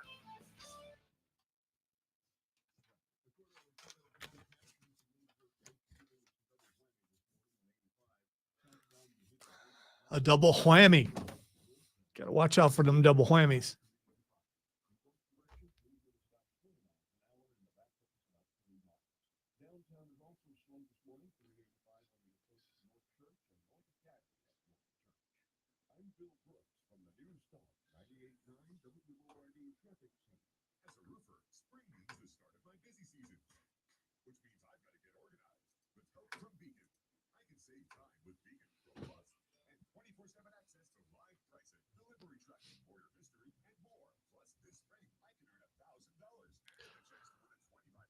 Thanks, guys. I've been practicing.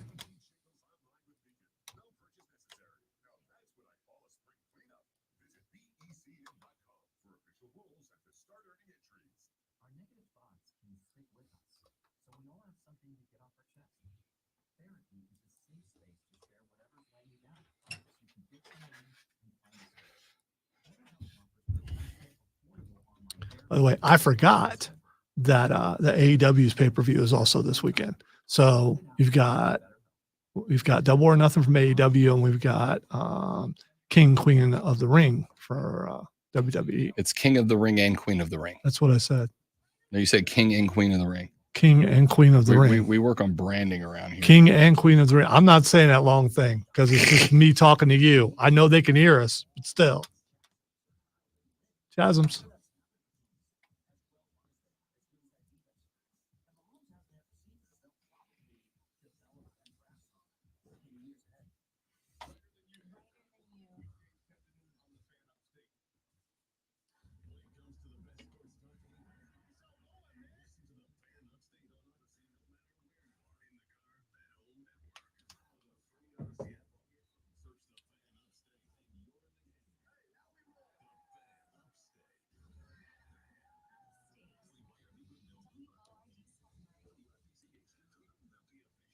So King and Queen of the Ring will not be from Nerf Wall, but I'm thinking about making Double or Nothing for it because King, Queen of the Ring come on at 1 p.m. on Saturday, so I can't. Oh, good. It's all while I'm working. I'm really considering buying the pay-per-view Sunday.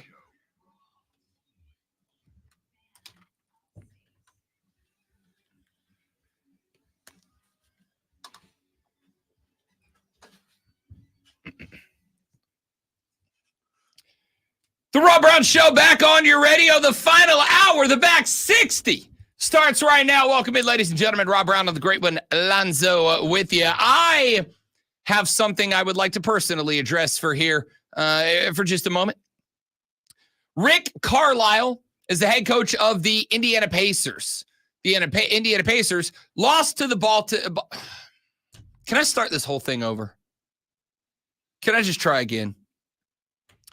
Ladies and gentlemen, welcome back to the Rob Brown Show, the back 60. The final hour of the program starts right now. Rob Brown and the great one, Lonzo, with you. We got Fight Club coming up here in just a few minutes from right now. We will ask what the X is going on to wrap up the show. But before we get to that, I have something that I would like to bring to your attention, mainly because it was something that very much bothered me. Bang, nailed it. I did it. Let's get back to those high expectations. I don't know what you're talking about. This is the first I heard it, and you did amazing. Thanks, Flava Flav of this radio show. It's appreciated. So I was holding up my big clock. You can't see it, and I said clock. Just pointing that out. What else would you have said? Watch. Oh, okay. That's fair. Rick Carlisle, year after year, is voted as one of the league's best in-game coaches. And I am a big Rick Carlisle fan, not just because of the fact that He is a guy who can win with X's and O's, to the point that I honestly believe the Pacers are in the Eastern Conference Finals because of Rick Carlisle's X's and O's, because they're a good team, but they're not a great team, but they're a good team. And he X'd and O'd them all the way to the NBA's Eastern Conference Finals. However, in game number 1 of the Eastern Conference Finals, the Pacers, and I don't know what else to say or how else to say it, played. I haven't broken that one out in a while. Season high turnover inside the last 10.3 seconds of the basketball competition. The Indiana Pacers had said basketball. The Indiana Pacers also had a 3-point lead and the basketball. And I would like to point out that if you were live betting that game, as I am sometimes want to do, there is a point in games where the game's over and Vegas will lock the odds of the game. No matter what book you're on, the book will lock the game. You cannot place any more wagers on that game because it's over. Well, with 10 seconds left to play in that game and a 3-point lead, Vegas locked the books. You can't bet on the Celtics to come back and win this game. Why? Because with 10 seconds, a 3-point lead, and the basketball game, the basketball game is over. This is the NBA. So does one guy make that decision? I mean, one guy, it's okay, we're done. So it is usually one guy and also a computer algorithm that he works off of. But he's the one that will make the algorithm will say lock. And he was the one that will actually click the button that says lock this game or whatever. A lot of the odds, like if you watch the odds line during a live bet, you'll see them. They'll jump from, -4.5 to -6.5 on a basket-by-basket basis, or maybe it stays at 4.5, but the odds go from -125 to +105, and they go like this. You got to be fast to live bet. It is a combination of a guy or a couple of guys and a computer algorithm. But regardless of how it's structured, that game was locked. Because with 10 seconds, a 3-point lead and the basketball game in any NBA game should be over. It's done. You win. Except for whatever reason, the Pacers decided that they were going to try to bring the ball down the floor when they absolutely did not have to. Tyrese Halliburton ended up dribbling the basketball off his foot, out of bounds, an unforced error and turnover. The Boston Celtics got the ball out. They got to inbound it. Drew Holiday threw a wicked heater of an inbounds pass all the way over to the corner. Jaylen Brown picks it up, spots up, knocks down the 3. Pascal Siakam does not foul. We have a tie basketball game. Basketball game is tied up. And then we go to overtime. Finally, Jason Tatum decides to be a star, puts a couple of 2s up on the board in the OT, and the Celtics win. Rick Carlisle, after the game, said, and I quote, "This loss is totally on me," end quote. He went on to say, quote, "With 10 seconds left, we should have just taken the timeout, advanced the ball, and found a way to get it in and made a free throw or 2 that ended the game. It didn't happen," end quote. Now, I'm not going to say that that is incorrect. That is an option. I am also going to say that that was not the only mistake that got made that lost the game. Halliburton decided to dribble the ball. That's a mistake. He decided to dribble the ball off his foot in a close defensive contest. That's a mistake. They allowed the inbounds without a check. They didn't have a player in Holiday's face. He was playing 1.5 feet off. That's a mistake. They allowed the screen to set Jaylen Brown up. That's a mistake. They allowed a wicked inbounds pass that nobody got a hand on or in front of. That's a mistake. Pascal Siakam took too long to fight off the screen, could not get out to Jaylen Brown to contest the 3. That's a mistake. To foul Jaylen Brown, that's a mistake. And if nothing else, didn't flat back the man setting the screen as if he was an offensive lineman or a pulling guard. That was a mistake. There's like 10 mistakes right there. Now, yes, Rick Carlisle absolutely could have called the timeout when the Pacers had the ball, a 3-point lead and 10 seconds left to play. He could have called the timeout. They could have brought it in at the half-court set. They could have won the game. I'm not disagreeing. And that is why I am not going to say that Rick Carlisle is off the hook. But for him to say it's entirely on him, no, I disagree with that too.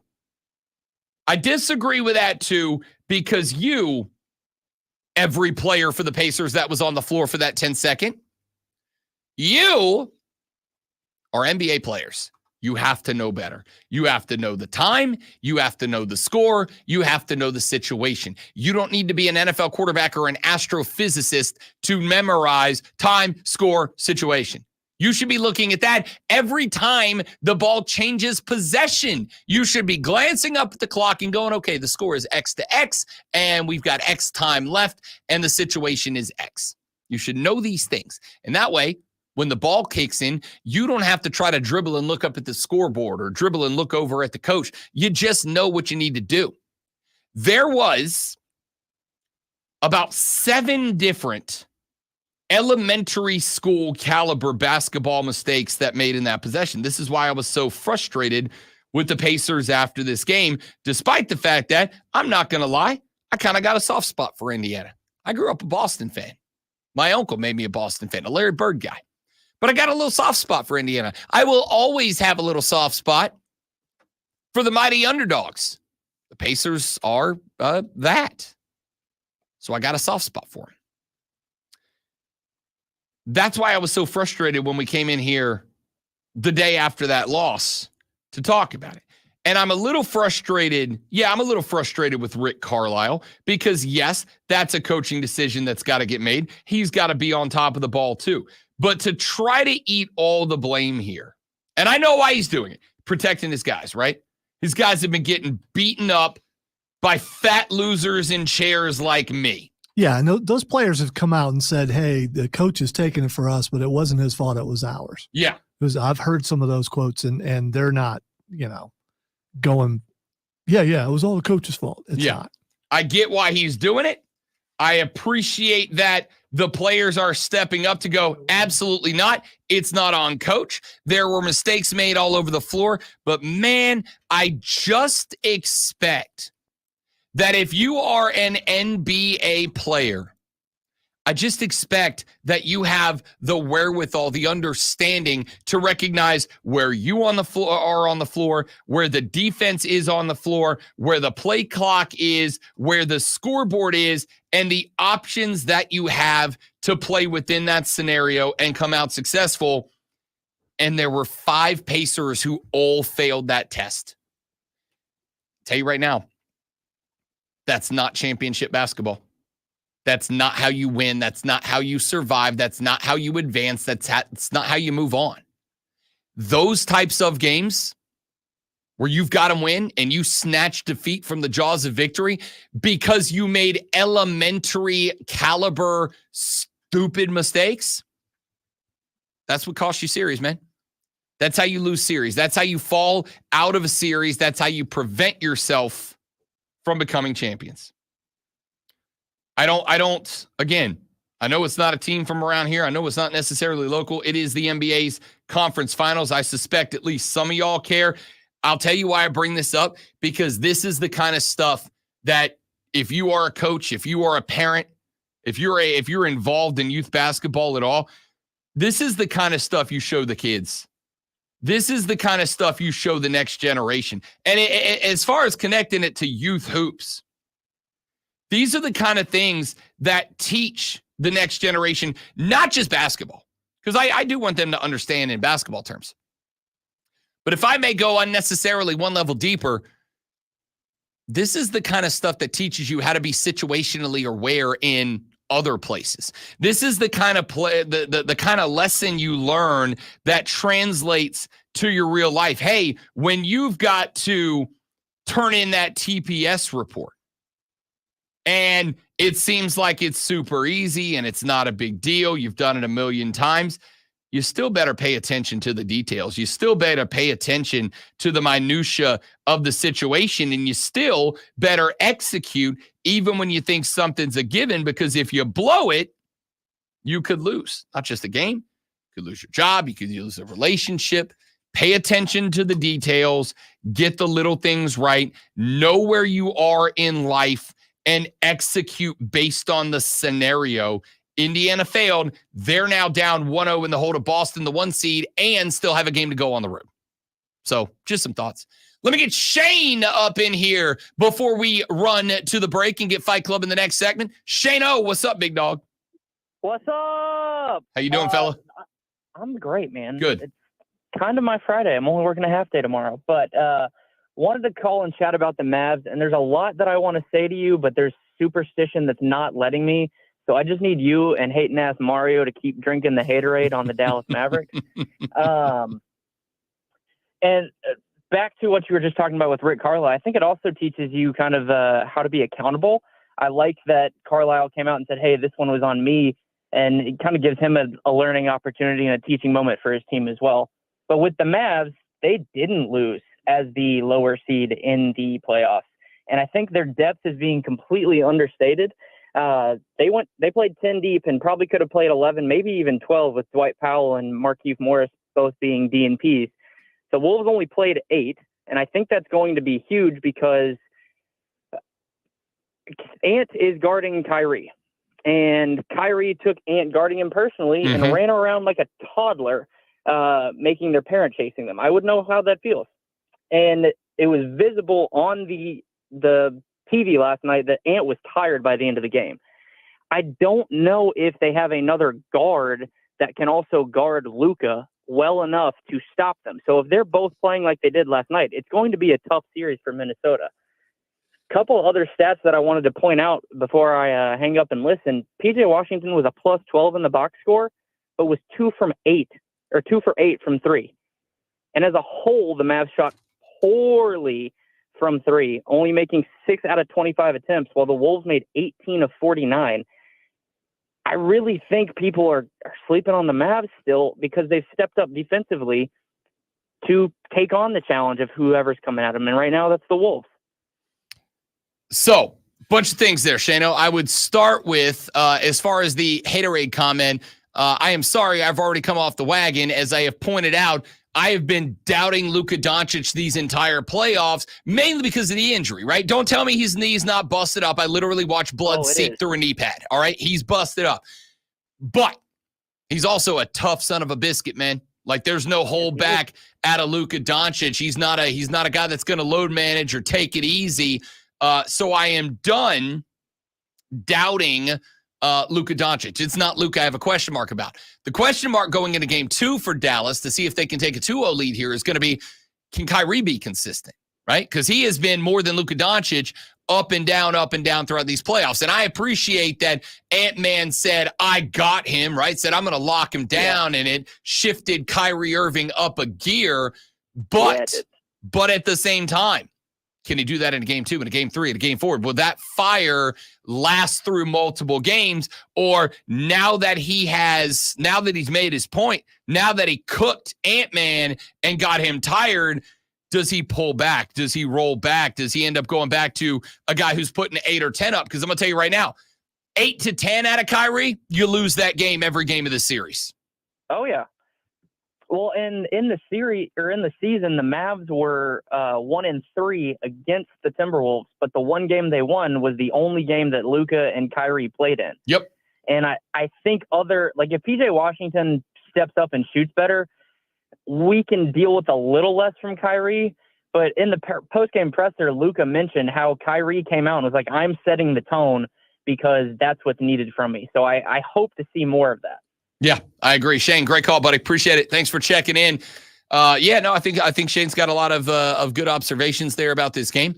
I think, again, it's can Kyrie stay consistent? I think it is can Lively and Gafford match Gobert as a tandem down low. Last night they did. Last night their numbers were everything that Rudy Gobert's were. And the fact that you can alternate those guys in and out, it speaks to that depth that Shannon was talking about. Good call, man. Appreciate it. Thank you very much. When we come back, it is Thursday morning, and you know what that means.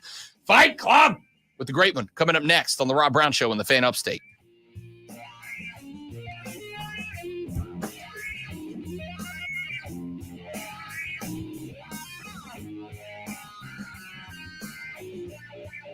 there like an airplane ding in that sounder? Bing. I believe so. There was definitely a ding. I guess it could have been an airplane. Everyone needs an airplane ding. All right, guys, give me 45 seconds. I'll be right back.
Oh, dude, Nas Reed as a scoring prop was cash money last night. And I know it's going to get bumped up to probably 13.5 the next game. I'm going to take it again. By the way, I just had a near collision with one of the corporate engineers. My dude is tall. Oh, yeah, the one dude? Yeah, that was a near collision that I might have suffered from.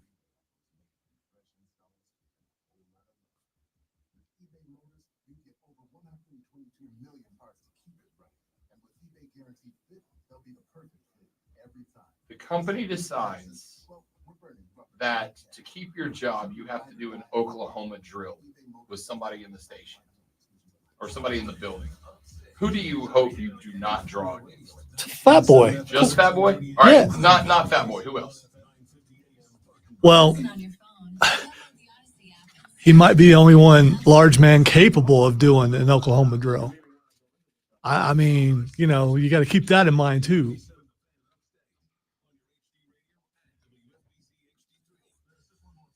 No offense to 9, he can't do it. Sure. Everybody else is fairly small, so Brandon maybe. What? Brandon's bigger. Just out of anger. Yeah. Well.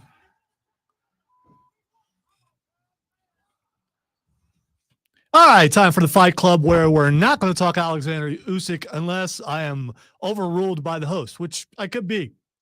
overruling this week. So, it wouldn't shock me. First off, no, there has not been. No, by the way, it. Why is everything about you when it's about me? Who else can overrule you on the show? I wasn't talking about the show. I was talking about life. I thought you were talking about the show. No, I was just talking about life. Hey, but one person can overrule you on the show. Yeah, that's true. That's not true. There's like two. Well, it doesn't mean I'd listen. So I mean, in this case, there's a lot of wrestling, and we did talk about the Usyk Fury fight Monday on the air, I believe, if I recall. We talked about that and the fact that I believe it's all a work-in for the rematch, and not, if you want to acknowledge your guy that you called it, and good for you. But I'm waiting for the real fight, which is Mike Tyson versus not Logan Paul, Jake Paul. That's his name. Mm-hmm. That's all right, definitely the real fight. Yeah, there are two. Well, it's probably going to be more viewed than the other one, which is stupid as hell, and I hate all of you. I mean, that is. Do you? I hate every single one of you people. All right, there's a couple things going on this weekend. WWE King and Queen of the Ring is happening from Saudi Arabia on Saturday, and despite what some people may be, I hate that it's on at 1 p.m. I think that's great on a Saturday, because we can watch it. I can watch it before my show Saturday night, and Rob can watch it during his show Saturday and still have a free Saturday night. And then there is AEW Double or Nothing, which comes up Sunday night, and I might buy this. I want to talk about that one first. Double or Nothing, because it's a pretty big card. It's a pretty big deal for them. 5-year anniversary for AEW. A lot of people probably had doubts that it would still be around this long, and good for them. I mean, they've been around. They've been competitive at times. Other times, there have been concerns, but this card I think is pretty good. And this card, by the way, will be for Nerf Wall. And I know people really want Rob on that wall. I want Rob on that wall. You want Rob on that wall, but he's too daggone stinking good. It sucks for us. All right. The first thing, you don't need to dispute it. We all know I it's didn't true. say a word. Why would I dispute that? I'm good at what I do. Fight me. Okay. The first match that we're going to talk about is for the FTW Championship. Last night, Shibata and Hook both pinned the opponent at the same time. So that's making this a triple threat. Jericho versus Shibata versus Hook for the FTW Championship. Chris, please stop. Just please stop, Chris. Please stop. I know who should win. That doesn't mean they will win. Exactly right. Exactly. I'm terrified Jericho's going to win this fight. Is that what you're going with? No. Okay. I'll go with Hook. So will I. I think Shibata should win this, just from a wrestling standpoint. I agree. Yeah, he should. I agree. I like Shibata a lot. I think Shibata is very much in that top tier of wrestlers. At the same time, AEW right now has got to be making decisions to inspire the audience, and that's Hook. All right, next match is Orange Cassidy. It's best friends against each other. Orange Cassidy versus Trent. I hate this. Orange Cassidy versus Trent. I'm going to go ahead and tell you, I like the Trent heel turn, but is it a double turn? Because Orange is with Don Callis some, so I don't know. Maybe Trent is not the bad guy. Maybe he's actually the good guy in this. I'm going to go with Trent. First off, can I tell you how much I very much hope to see a heel Orange Cassidy, but it's exactly the same guy. Like nothing changes about him. Yeah. Like he's the exact same person, but he's just heel because he's supposed to be. However, I'm going to go with Orange to get the win here. And when you find out Orange technically has been a heel all along. Yeah. Yeah, that's just you know what I want? Actually, I take it back. I want a face turn from Orange Cassidy where he comes out next week and he's like super energetic and excited, right? Oh, yeah. He's like, I'm so glad to be here. I love everybody and everything. And it turns out that the OC we love was actually a heel the whole time. He blew up the best friends. Like he's been this nefarious. I want all of that. All right, the next match we got is Jon Moxley versus Takeshita. Mox and Takeshita, I would like you to know, are This is going to tear the roof off of the house. This is going to be violent. This is going to be over the top. And of all of them, this is genuinely the one I have no idea who wins. I'm going to stick with the philosophy. I'm going to say Mox. I'm going to say Mox wins because, again, I think they're in crowd building mode right now. See, this was a hard one for me too because they're building up. Takeshita doesn't need to be built up. He's the Japanese wrestlers that they brought in are some of the best in the entire world at wrestling. Takeshita is really good, but I got to go with my favorite wrestler, still my favorite wrestler, and that's Jon Moxley. All right, the next match is for the TNT Championship. And I don't know if you caught anything from last night. I was watching the basketball game, but I did see this. Adam Copeland dropped a whole lot of blood on Malachi Black. Like it was like a pressure washer. Yeah, dude. yeah, like he really had trouble standing wild. up. We've seen it done with milk. We've seen it done with blood before. But it was when Copeland has that smile on his face, it is a little unnerving. I'm gonna go with I don't know. It's a barbed wire match, by the way. And that, you know what? I changed my mind. I'm going with Malachi Black in this, since it's a barbed wire match. On this day, I see clearly everything is I'm going with Adam Copeland. There you I'm go. going with Edge. It's so hard. Give me Edge. All right. By the way, $50 is Aleister Black is back in WWE by the end of this year. Probably. Yeah. Probably. The Elite versus FTR, Darby Allin, and Bryan Danielson. Last night, Darby Allin, they let him have a flamethrower. A flamethrower. They let him have a flamethrower. Why? Because flamethrowers are awesome. Oh, no. Flamethrowers are extremely cool. But Darby Allin with the flame, I thought he's going to somehow it's going to get turned on him and he's going to get caught on fire because it's Darby Allin. That's the kind of stuff. He probably was like, come on, Tony. She's like, hit me just for let a him catch second. me on Just like fire. a second. Listen, it's not going to hurt. I'm good. Friend of the show, Darby Allin. Dude, I still have not recovered from the bump he took during the Sting match. Top of the ladder, in the ring, to the floor, out of it. By the way, I love the Elite. I love the heel turn. I love what they're doing. And so I'm going with them to win. Plus, they're going to get FTR, and they're just liars.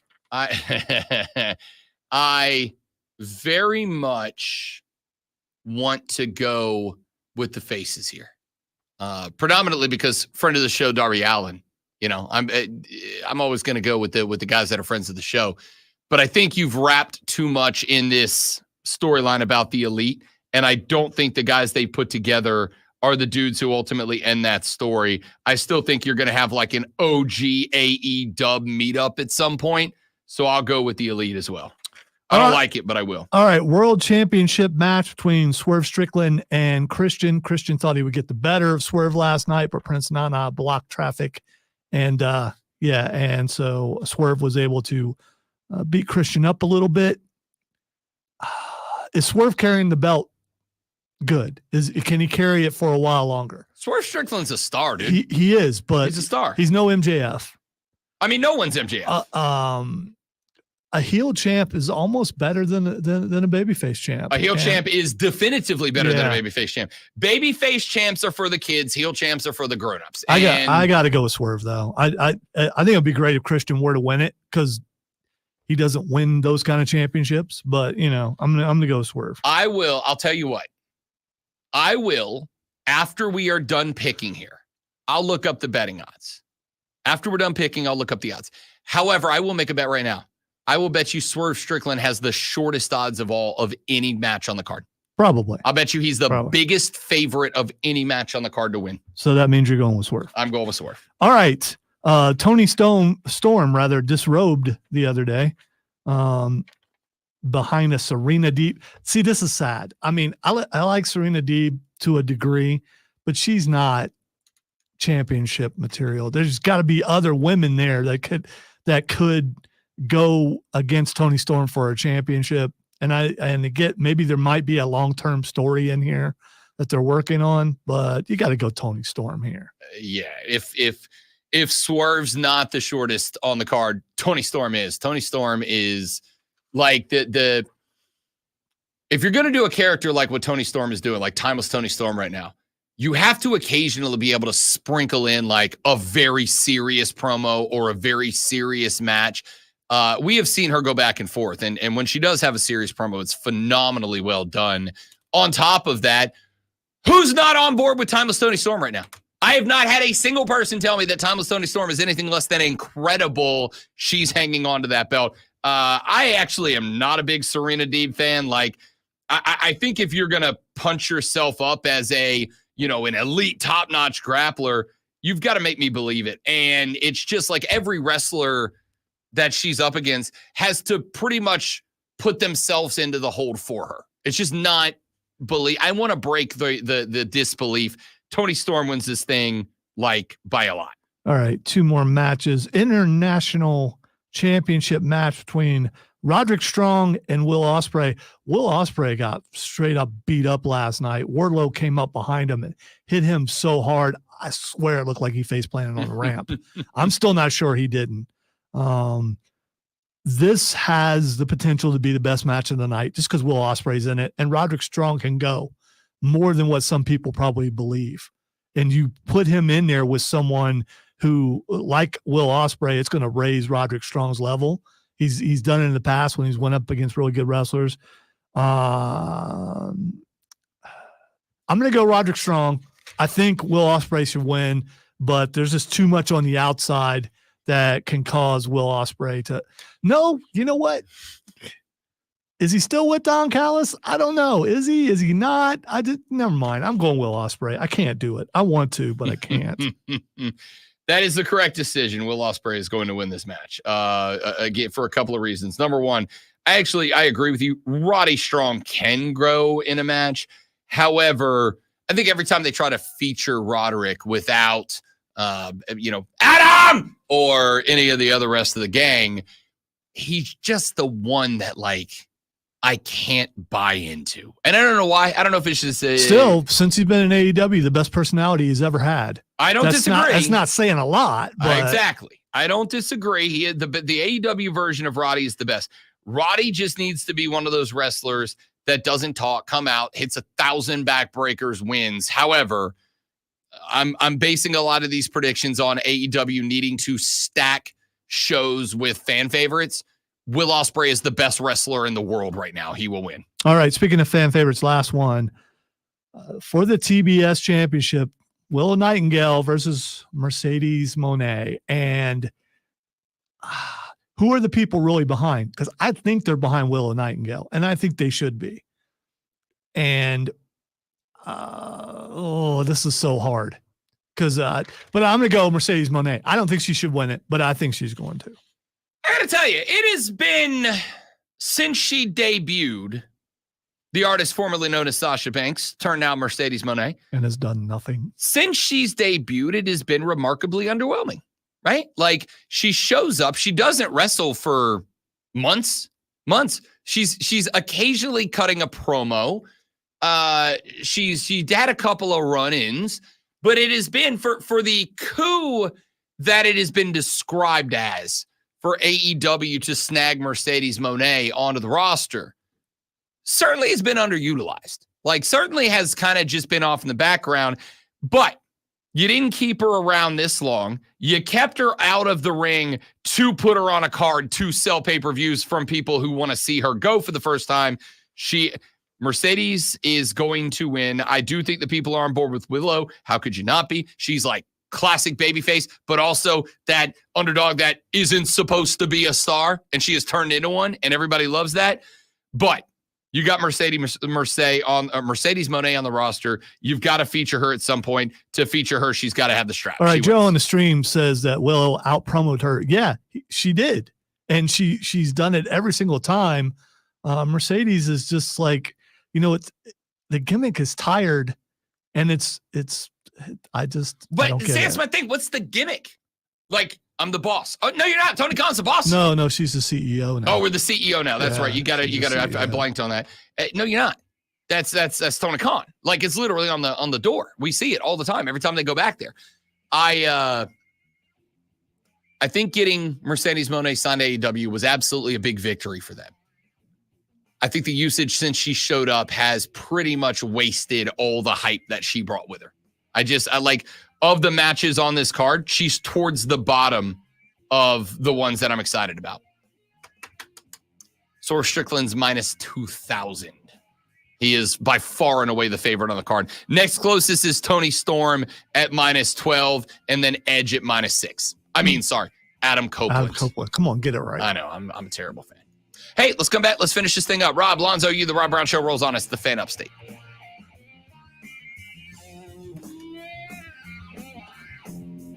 Willow out-pro'd her. I know you just said that out loud, but I had to read it to talk about what I'm saying about. Did you see what I sent you with the DM, by the way? Yes. That's not surprising. Not at all. Especially with the fact that Dana White said the other day that he can envision Slap on Friday, UFC on Saturday, and WWE on Sunday, like all in the same place on a weekend. Could you imagine that kind of weekend? I know you don't care about the Slap thing. I could not care less about Slap. Yeah, but there are some people like seeing the mess slapped out of somebody. It's not. I'm offended every time someone gets slapped. So, and I think a lot of people are. Because I've heard it said many times, and I agree. You can punch me, but you better not slap me.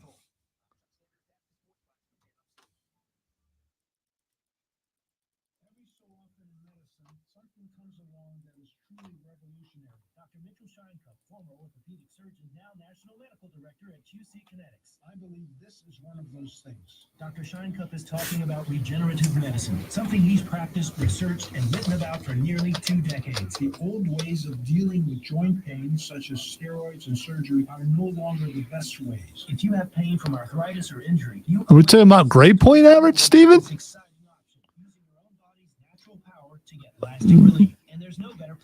4.0 in a 4-point system, or a 5.0 in a 5-point system?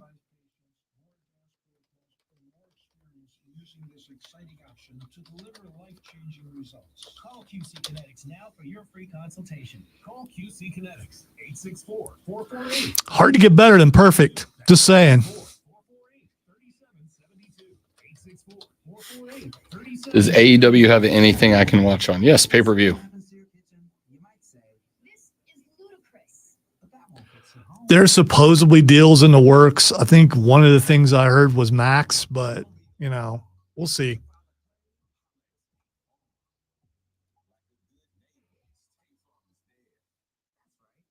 Who knows? Maybe they jump on Peacock when WWE moves entirely to Netflix.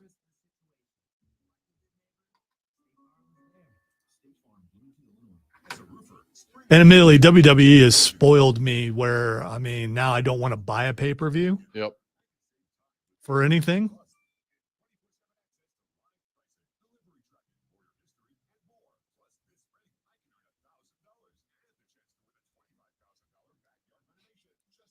Steven, I could be wrong about this, but I'm guessing that's not bad.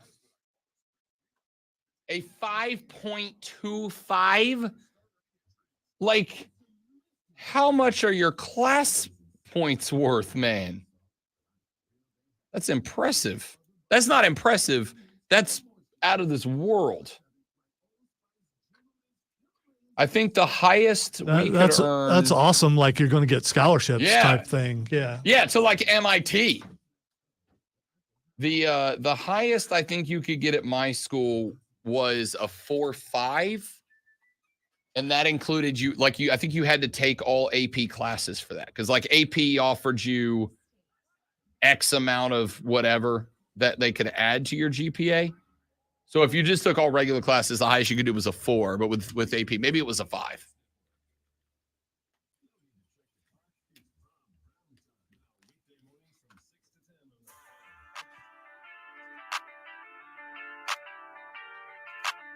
Final segment of the Rob Brown Show. Got a few more minutes here. If you want to get in on the renewal by Anderson of the Carolinas fan phone, you can do it right now at 844-326-3663. That's 844-FANFONE. And you can text us 71307. Start your text with FAN, F-A-N, FAN, F-A-N. We will read them on the radio broadcast. Hey, South Carolina fans, maybe, just maybe, There's a lot of baseball left. But maybe, just maybe, y'all was coming after Mark Kingston a little early, huh? Like maybe, just maybe, those of y'all that were hitting us up a couple of weeks, hell, days ago, maybe, just maybe, y'all want to walk that one back a little bit. Because South Carolina has now won 2 games out of 2 games in the Southeastern Conference baseball tournament so far. Not just won 2 out of 2. They got Alabama in game 1. Alabama was ranked number 1 or number 2 in just about every offensive statistic in the Southeastern Conference in baseball this year. Now, they didn't rank there in the win-loss category, and that'll do you in. But they did, efficiency-wise, rank inside the top 2 or 3 in just about everything. You knock them off on Tuesday, 10-5. Bats got hot. You turn around yesterday up against a good Arkansas team, the number 2 seed in the Southeastern Conference tournament. The only team better than them, the University of Tennessee. And boy, howdy, would you look at this great one. The Gamecocks walk off the Razor Hogs 6-5. I don't mean to be redundant here because you've heard this about 1,000 times and you'll hear it probably about 1,000 more. Cole Messina is a dude. 2 jacks, 2 2-run shots yesterday in the game, ended up with 5 RBIs. You will note that South Carolina scored 6 runs. 5 of them were because of the bat of Messina. He had a huge day yesterday. The Hogs end up going down to the Gamecocks, who move on to the winner's bracket. And on top of moving on to the winner's bracket, this is very interesting. So, the losers bracket in the Southeastern Conference tournament contains the 1st, 2nd, 3rd, and 4th seeds. 1, 2, 3, and 4 are all in the losers brackets game. They start at 9:30 with Kentucky taking on Arkansas. And then 30 minutes after that game, Tennessee takes on Texas A&M. Here's the fun thing. 2 of those teams are going home today. 2 of the top 4 seeds are going home by noon. Yeah, forget that round robin stuff. Double elimination, baby. Yeah. Double elimination. I actually like this format better than the ACCs, like significantly. I really do. There's more desperation to it. There's more on the line when you're playing the game. Dude. In pool play, you know you're going to play like 2 or 3 more games for sure. You have got, in pool play, you have 2 guaranteed games. You don't win that pool, you're cooked, right? I like this because it gives you the opportunity to have a bad game and it not wreck your season. Just wreck your tournament chances. But how wild that the losers bracket is going to today send 2 of the top 4 seeds home, whereas the winners bracket has the 5 seed, the 8 seed, the 10 seed, and the 11 seed. Now, the bad news is if you lose today, game 11 between LSU and South Carolina goes first pitch at 4:30 in the evening. If you are South Carolina and you lose this game today, you go up to the losers bracket game where you will catch the winner of Kentucky and Arkansas. If you win today's game, you catch the winner of Vandy and Mississippi State. I'm going to go ahead and say I'd rather stay in the winner's bracket game. Because if you go up to the loser's bracket up top, you will have a loss in hand, and you will play either Kentucky or Arkansas. Kentucky got shut out by LSU 11-0 on Wednesday in their opening game. I'm going to go ahead and tell you right now, I'd rather play Kentucky. I'd rather play Kentucky, but it will take Kentucky eliminating Arkansas. That's a big ask for the Wildcats. Either way, South Carolina wins this game. They move on in the winner's bracket to take on the loser of game 12. Excuse me, you would get the loser of Vandy, Mississippi State. in a double elimination format. Like, I love this bracket, and I love how it's set up for South Carolina. If you lose this game, you go up top. That's where 1, 2, and 3, 4. 1, 2, 3, 4 play. If you win this game, you stay in the bottom half of the bracket. You stay in the bottom half of the bracket, you got a real good chance moving forward. This bracket is set up very well. Now, again, it's set up very well because South Carolina won. South Carolina bounced Alabama from the whole thing in the single elimination round 1. LSU bounced Georgia to get there. And then they turned around and got the 2-seeded Arkansas. So Arkansas is not only back against the wall, but they're up in the top where they have got Tennessee and Texas A&M waiting for them. This is dicey ground, man. So the way the bracket will set up for tomorrow, if South Carolina wins Game 11, if they win Game 11, they will move on in the winner's bracket, and they will jump up to the winner's bracket who does not have to play tomorrow, right? So you win today, Game 11, you don't play tomorrow. The winner of Game 12, which is Vandy and Mississippi State, the winner of that game would also not have to play tomorrow. You would not play again until Saturday. So not only do you move on to the winner's bracket, but you get a day off. You get a day of rest. You can get your ace back on the bump on Saturday. The winner of the Kentucky-Alabama game will take on the loser of the LSU-South Carolina game. So if you lose that game, not only will you have to win tomorrow to stay alive and do it against probably Arkansas, who you've already played and they've seen your stuff now, or Kentucky, but you would then end up, if you win Game 13, moving on to take on the winner of Game 11, which means you get LSU again on Saturday. You would have to either face Arkansas and LSU both twice, or you would have to face Kentucky and then LSU twice. I promise you don't want to do that.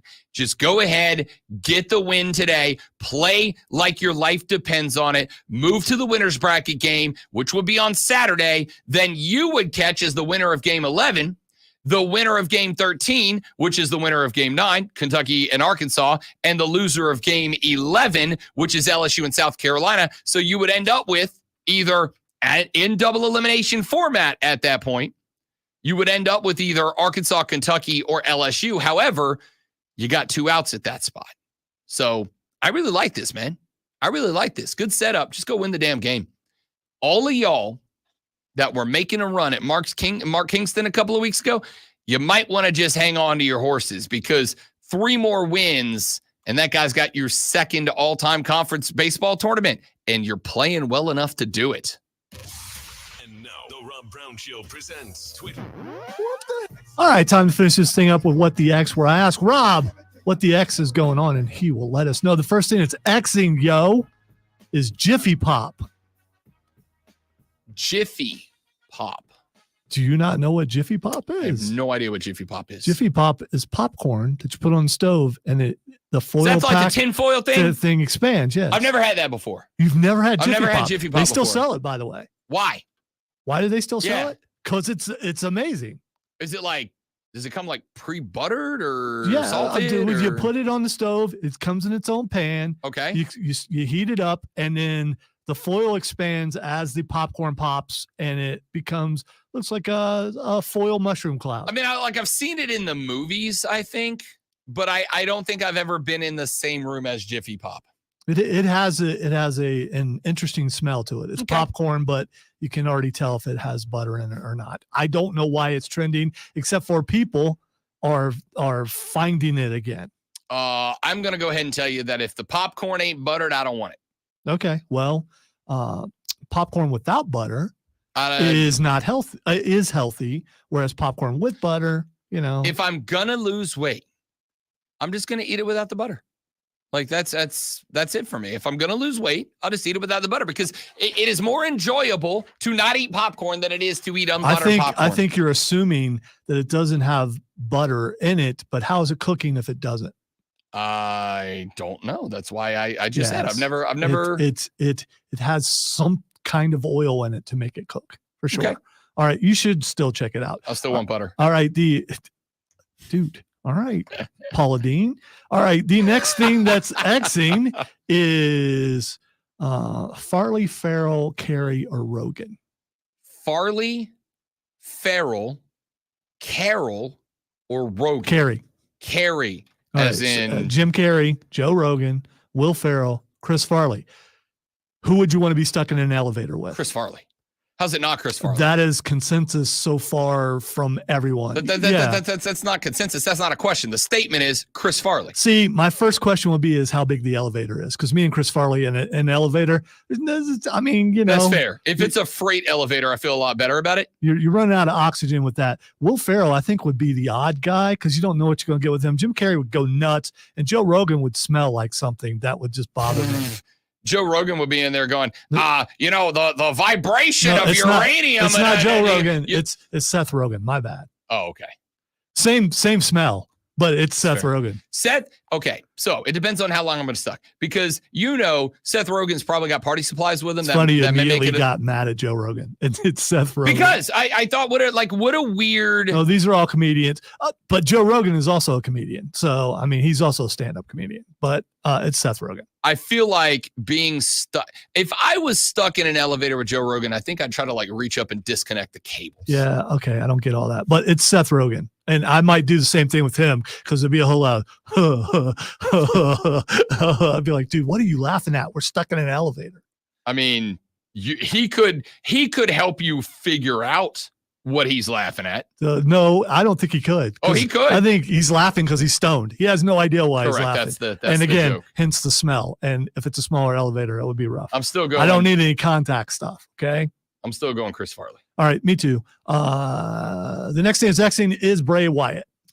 So there's this big thing going on right now. Obviously we're I guess awaiting the arrival of Uncle Howdy, and there's a lot of people who think it will happen this weekend in Saudi Arabia.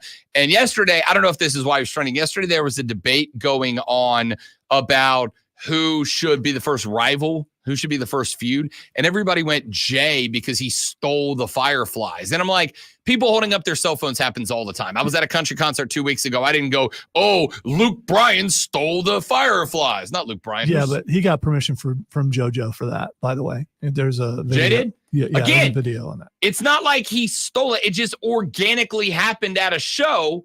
And then we were all like, oh, that's fun. Let's do that again. Just like it did for Bray the first time. All right. The reason why he's trending today would have been his birthday. He would have been 37. Rip Bray. Love Bray. Love the Fiend. Hate that they neutered the Fiend. That was such a great character. Hey, that's it for us. Y'all have a great rest of your day. We're back here tomorrow for the very weird Friday version of the Rob Brown Show and the Fan Upstate later. Yeah.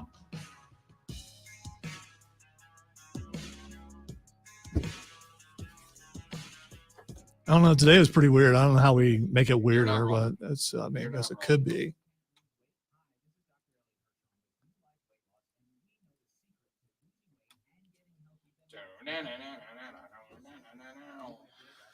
Would you just shut your yapper?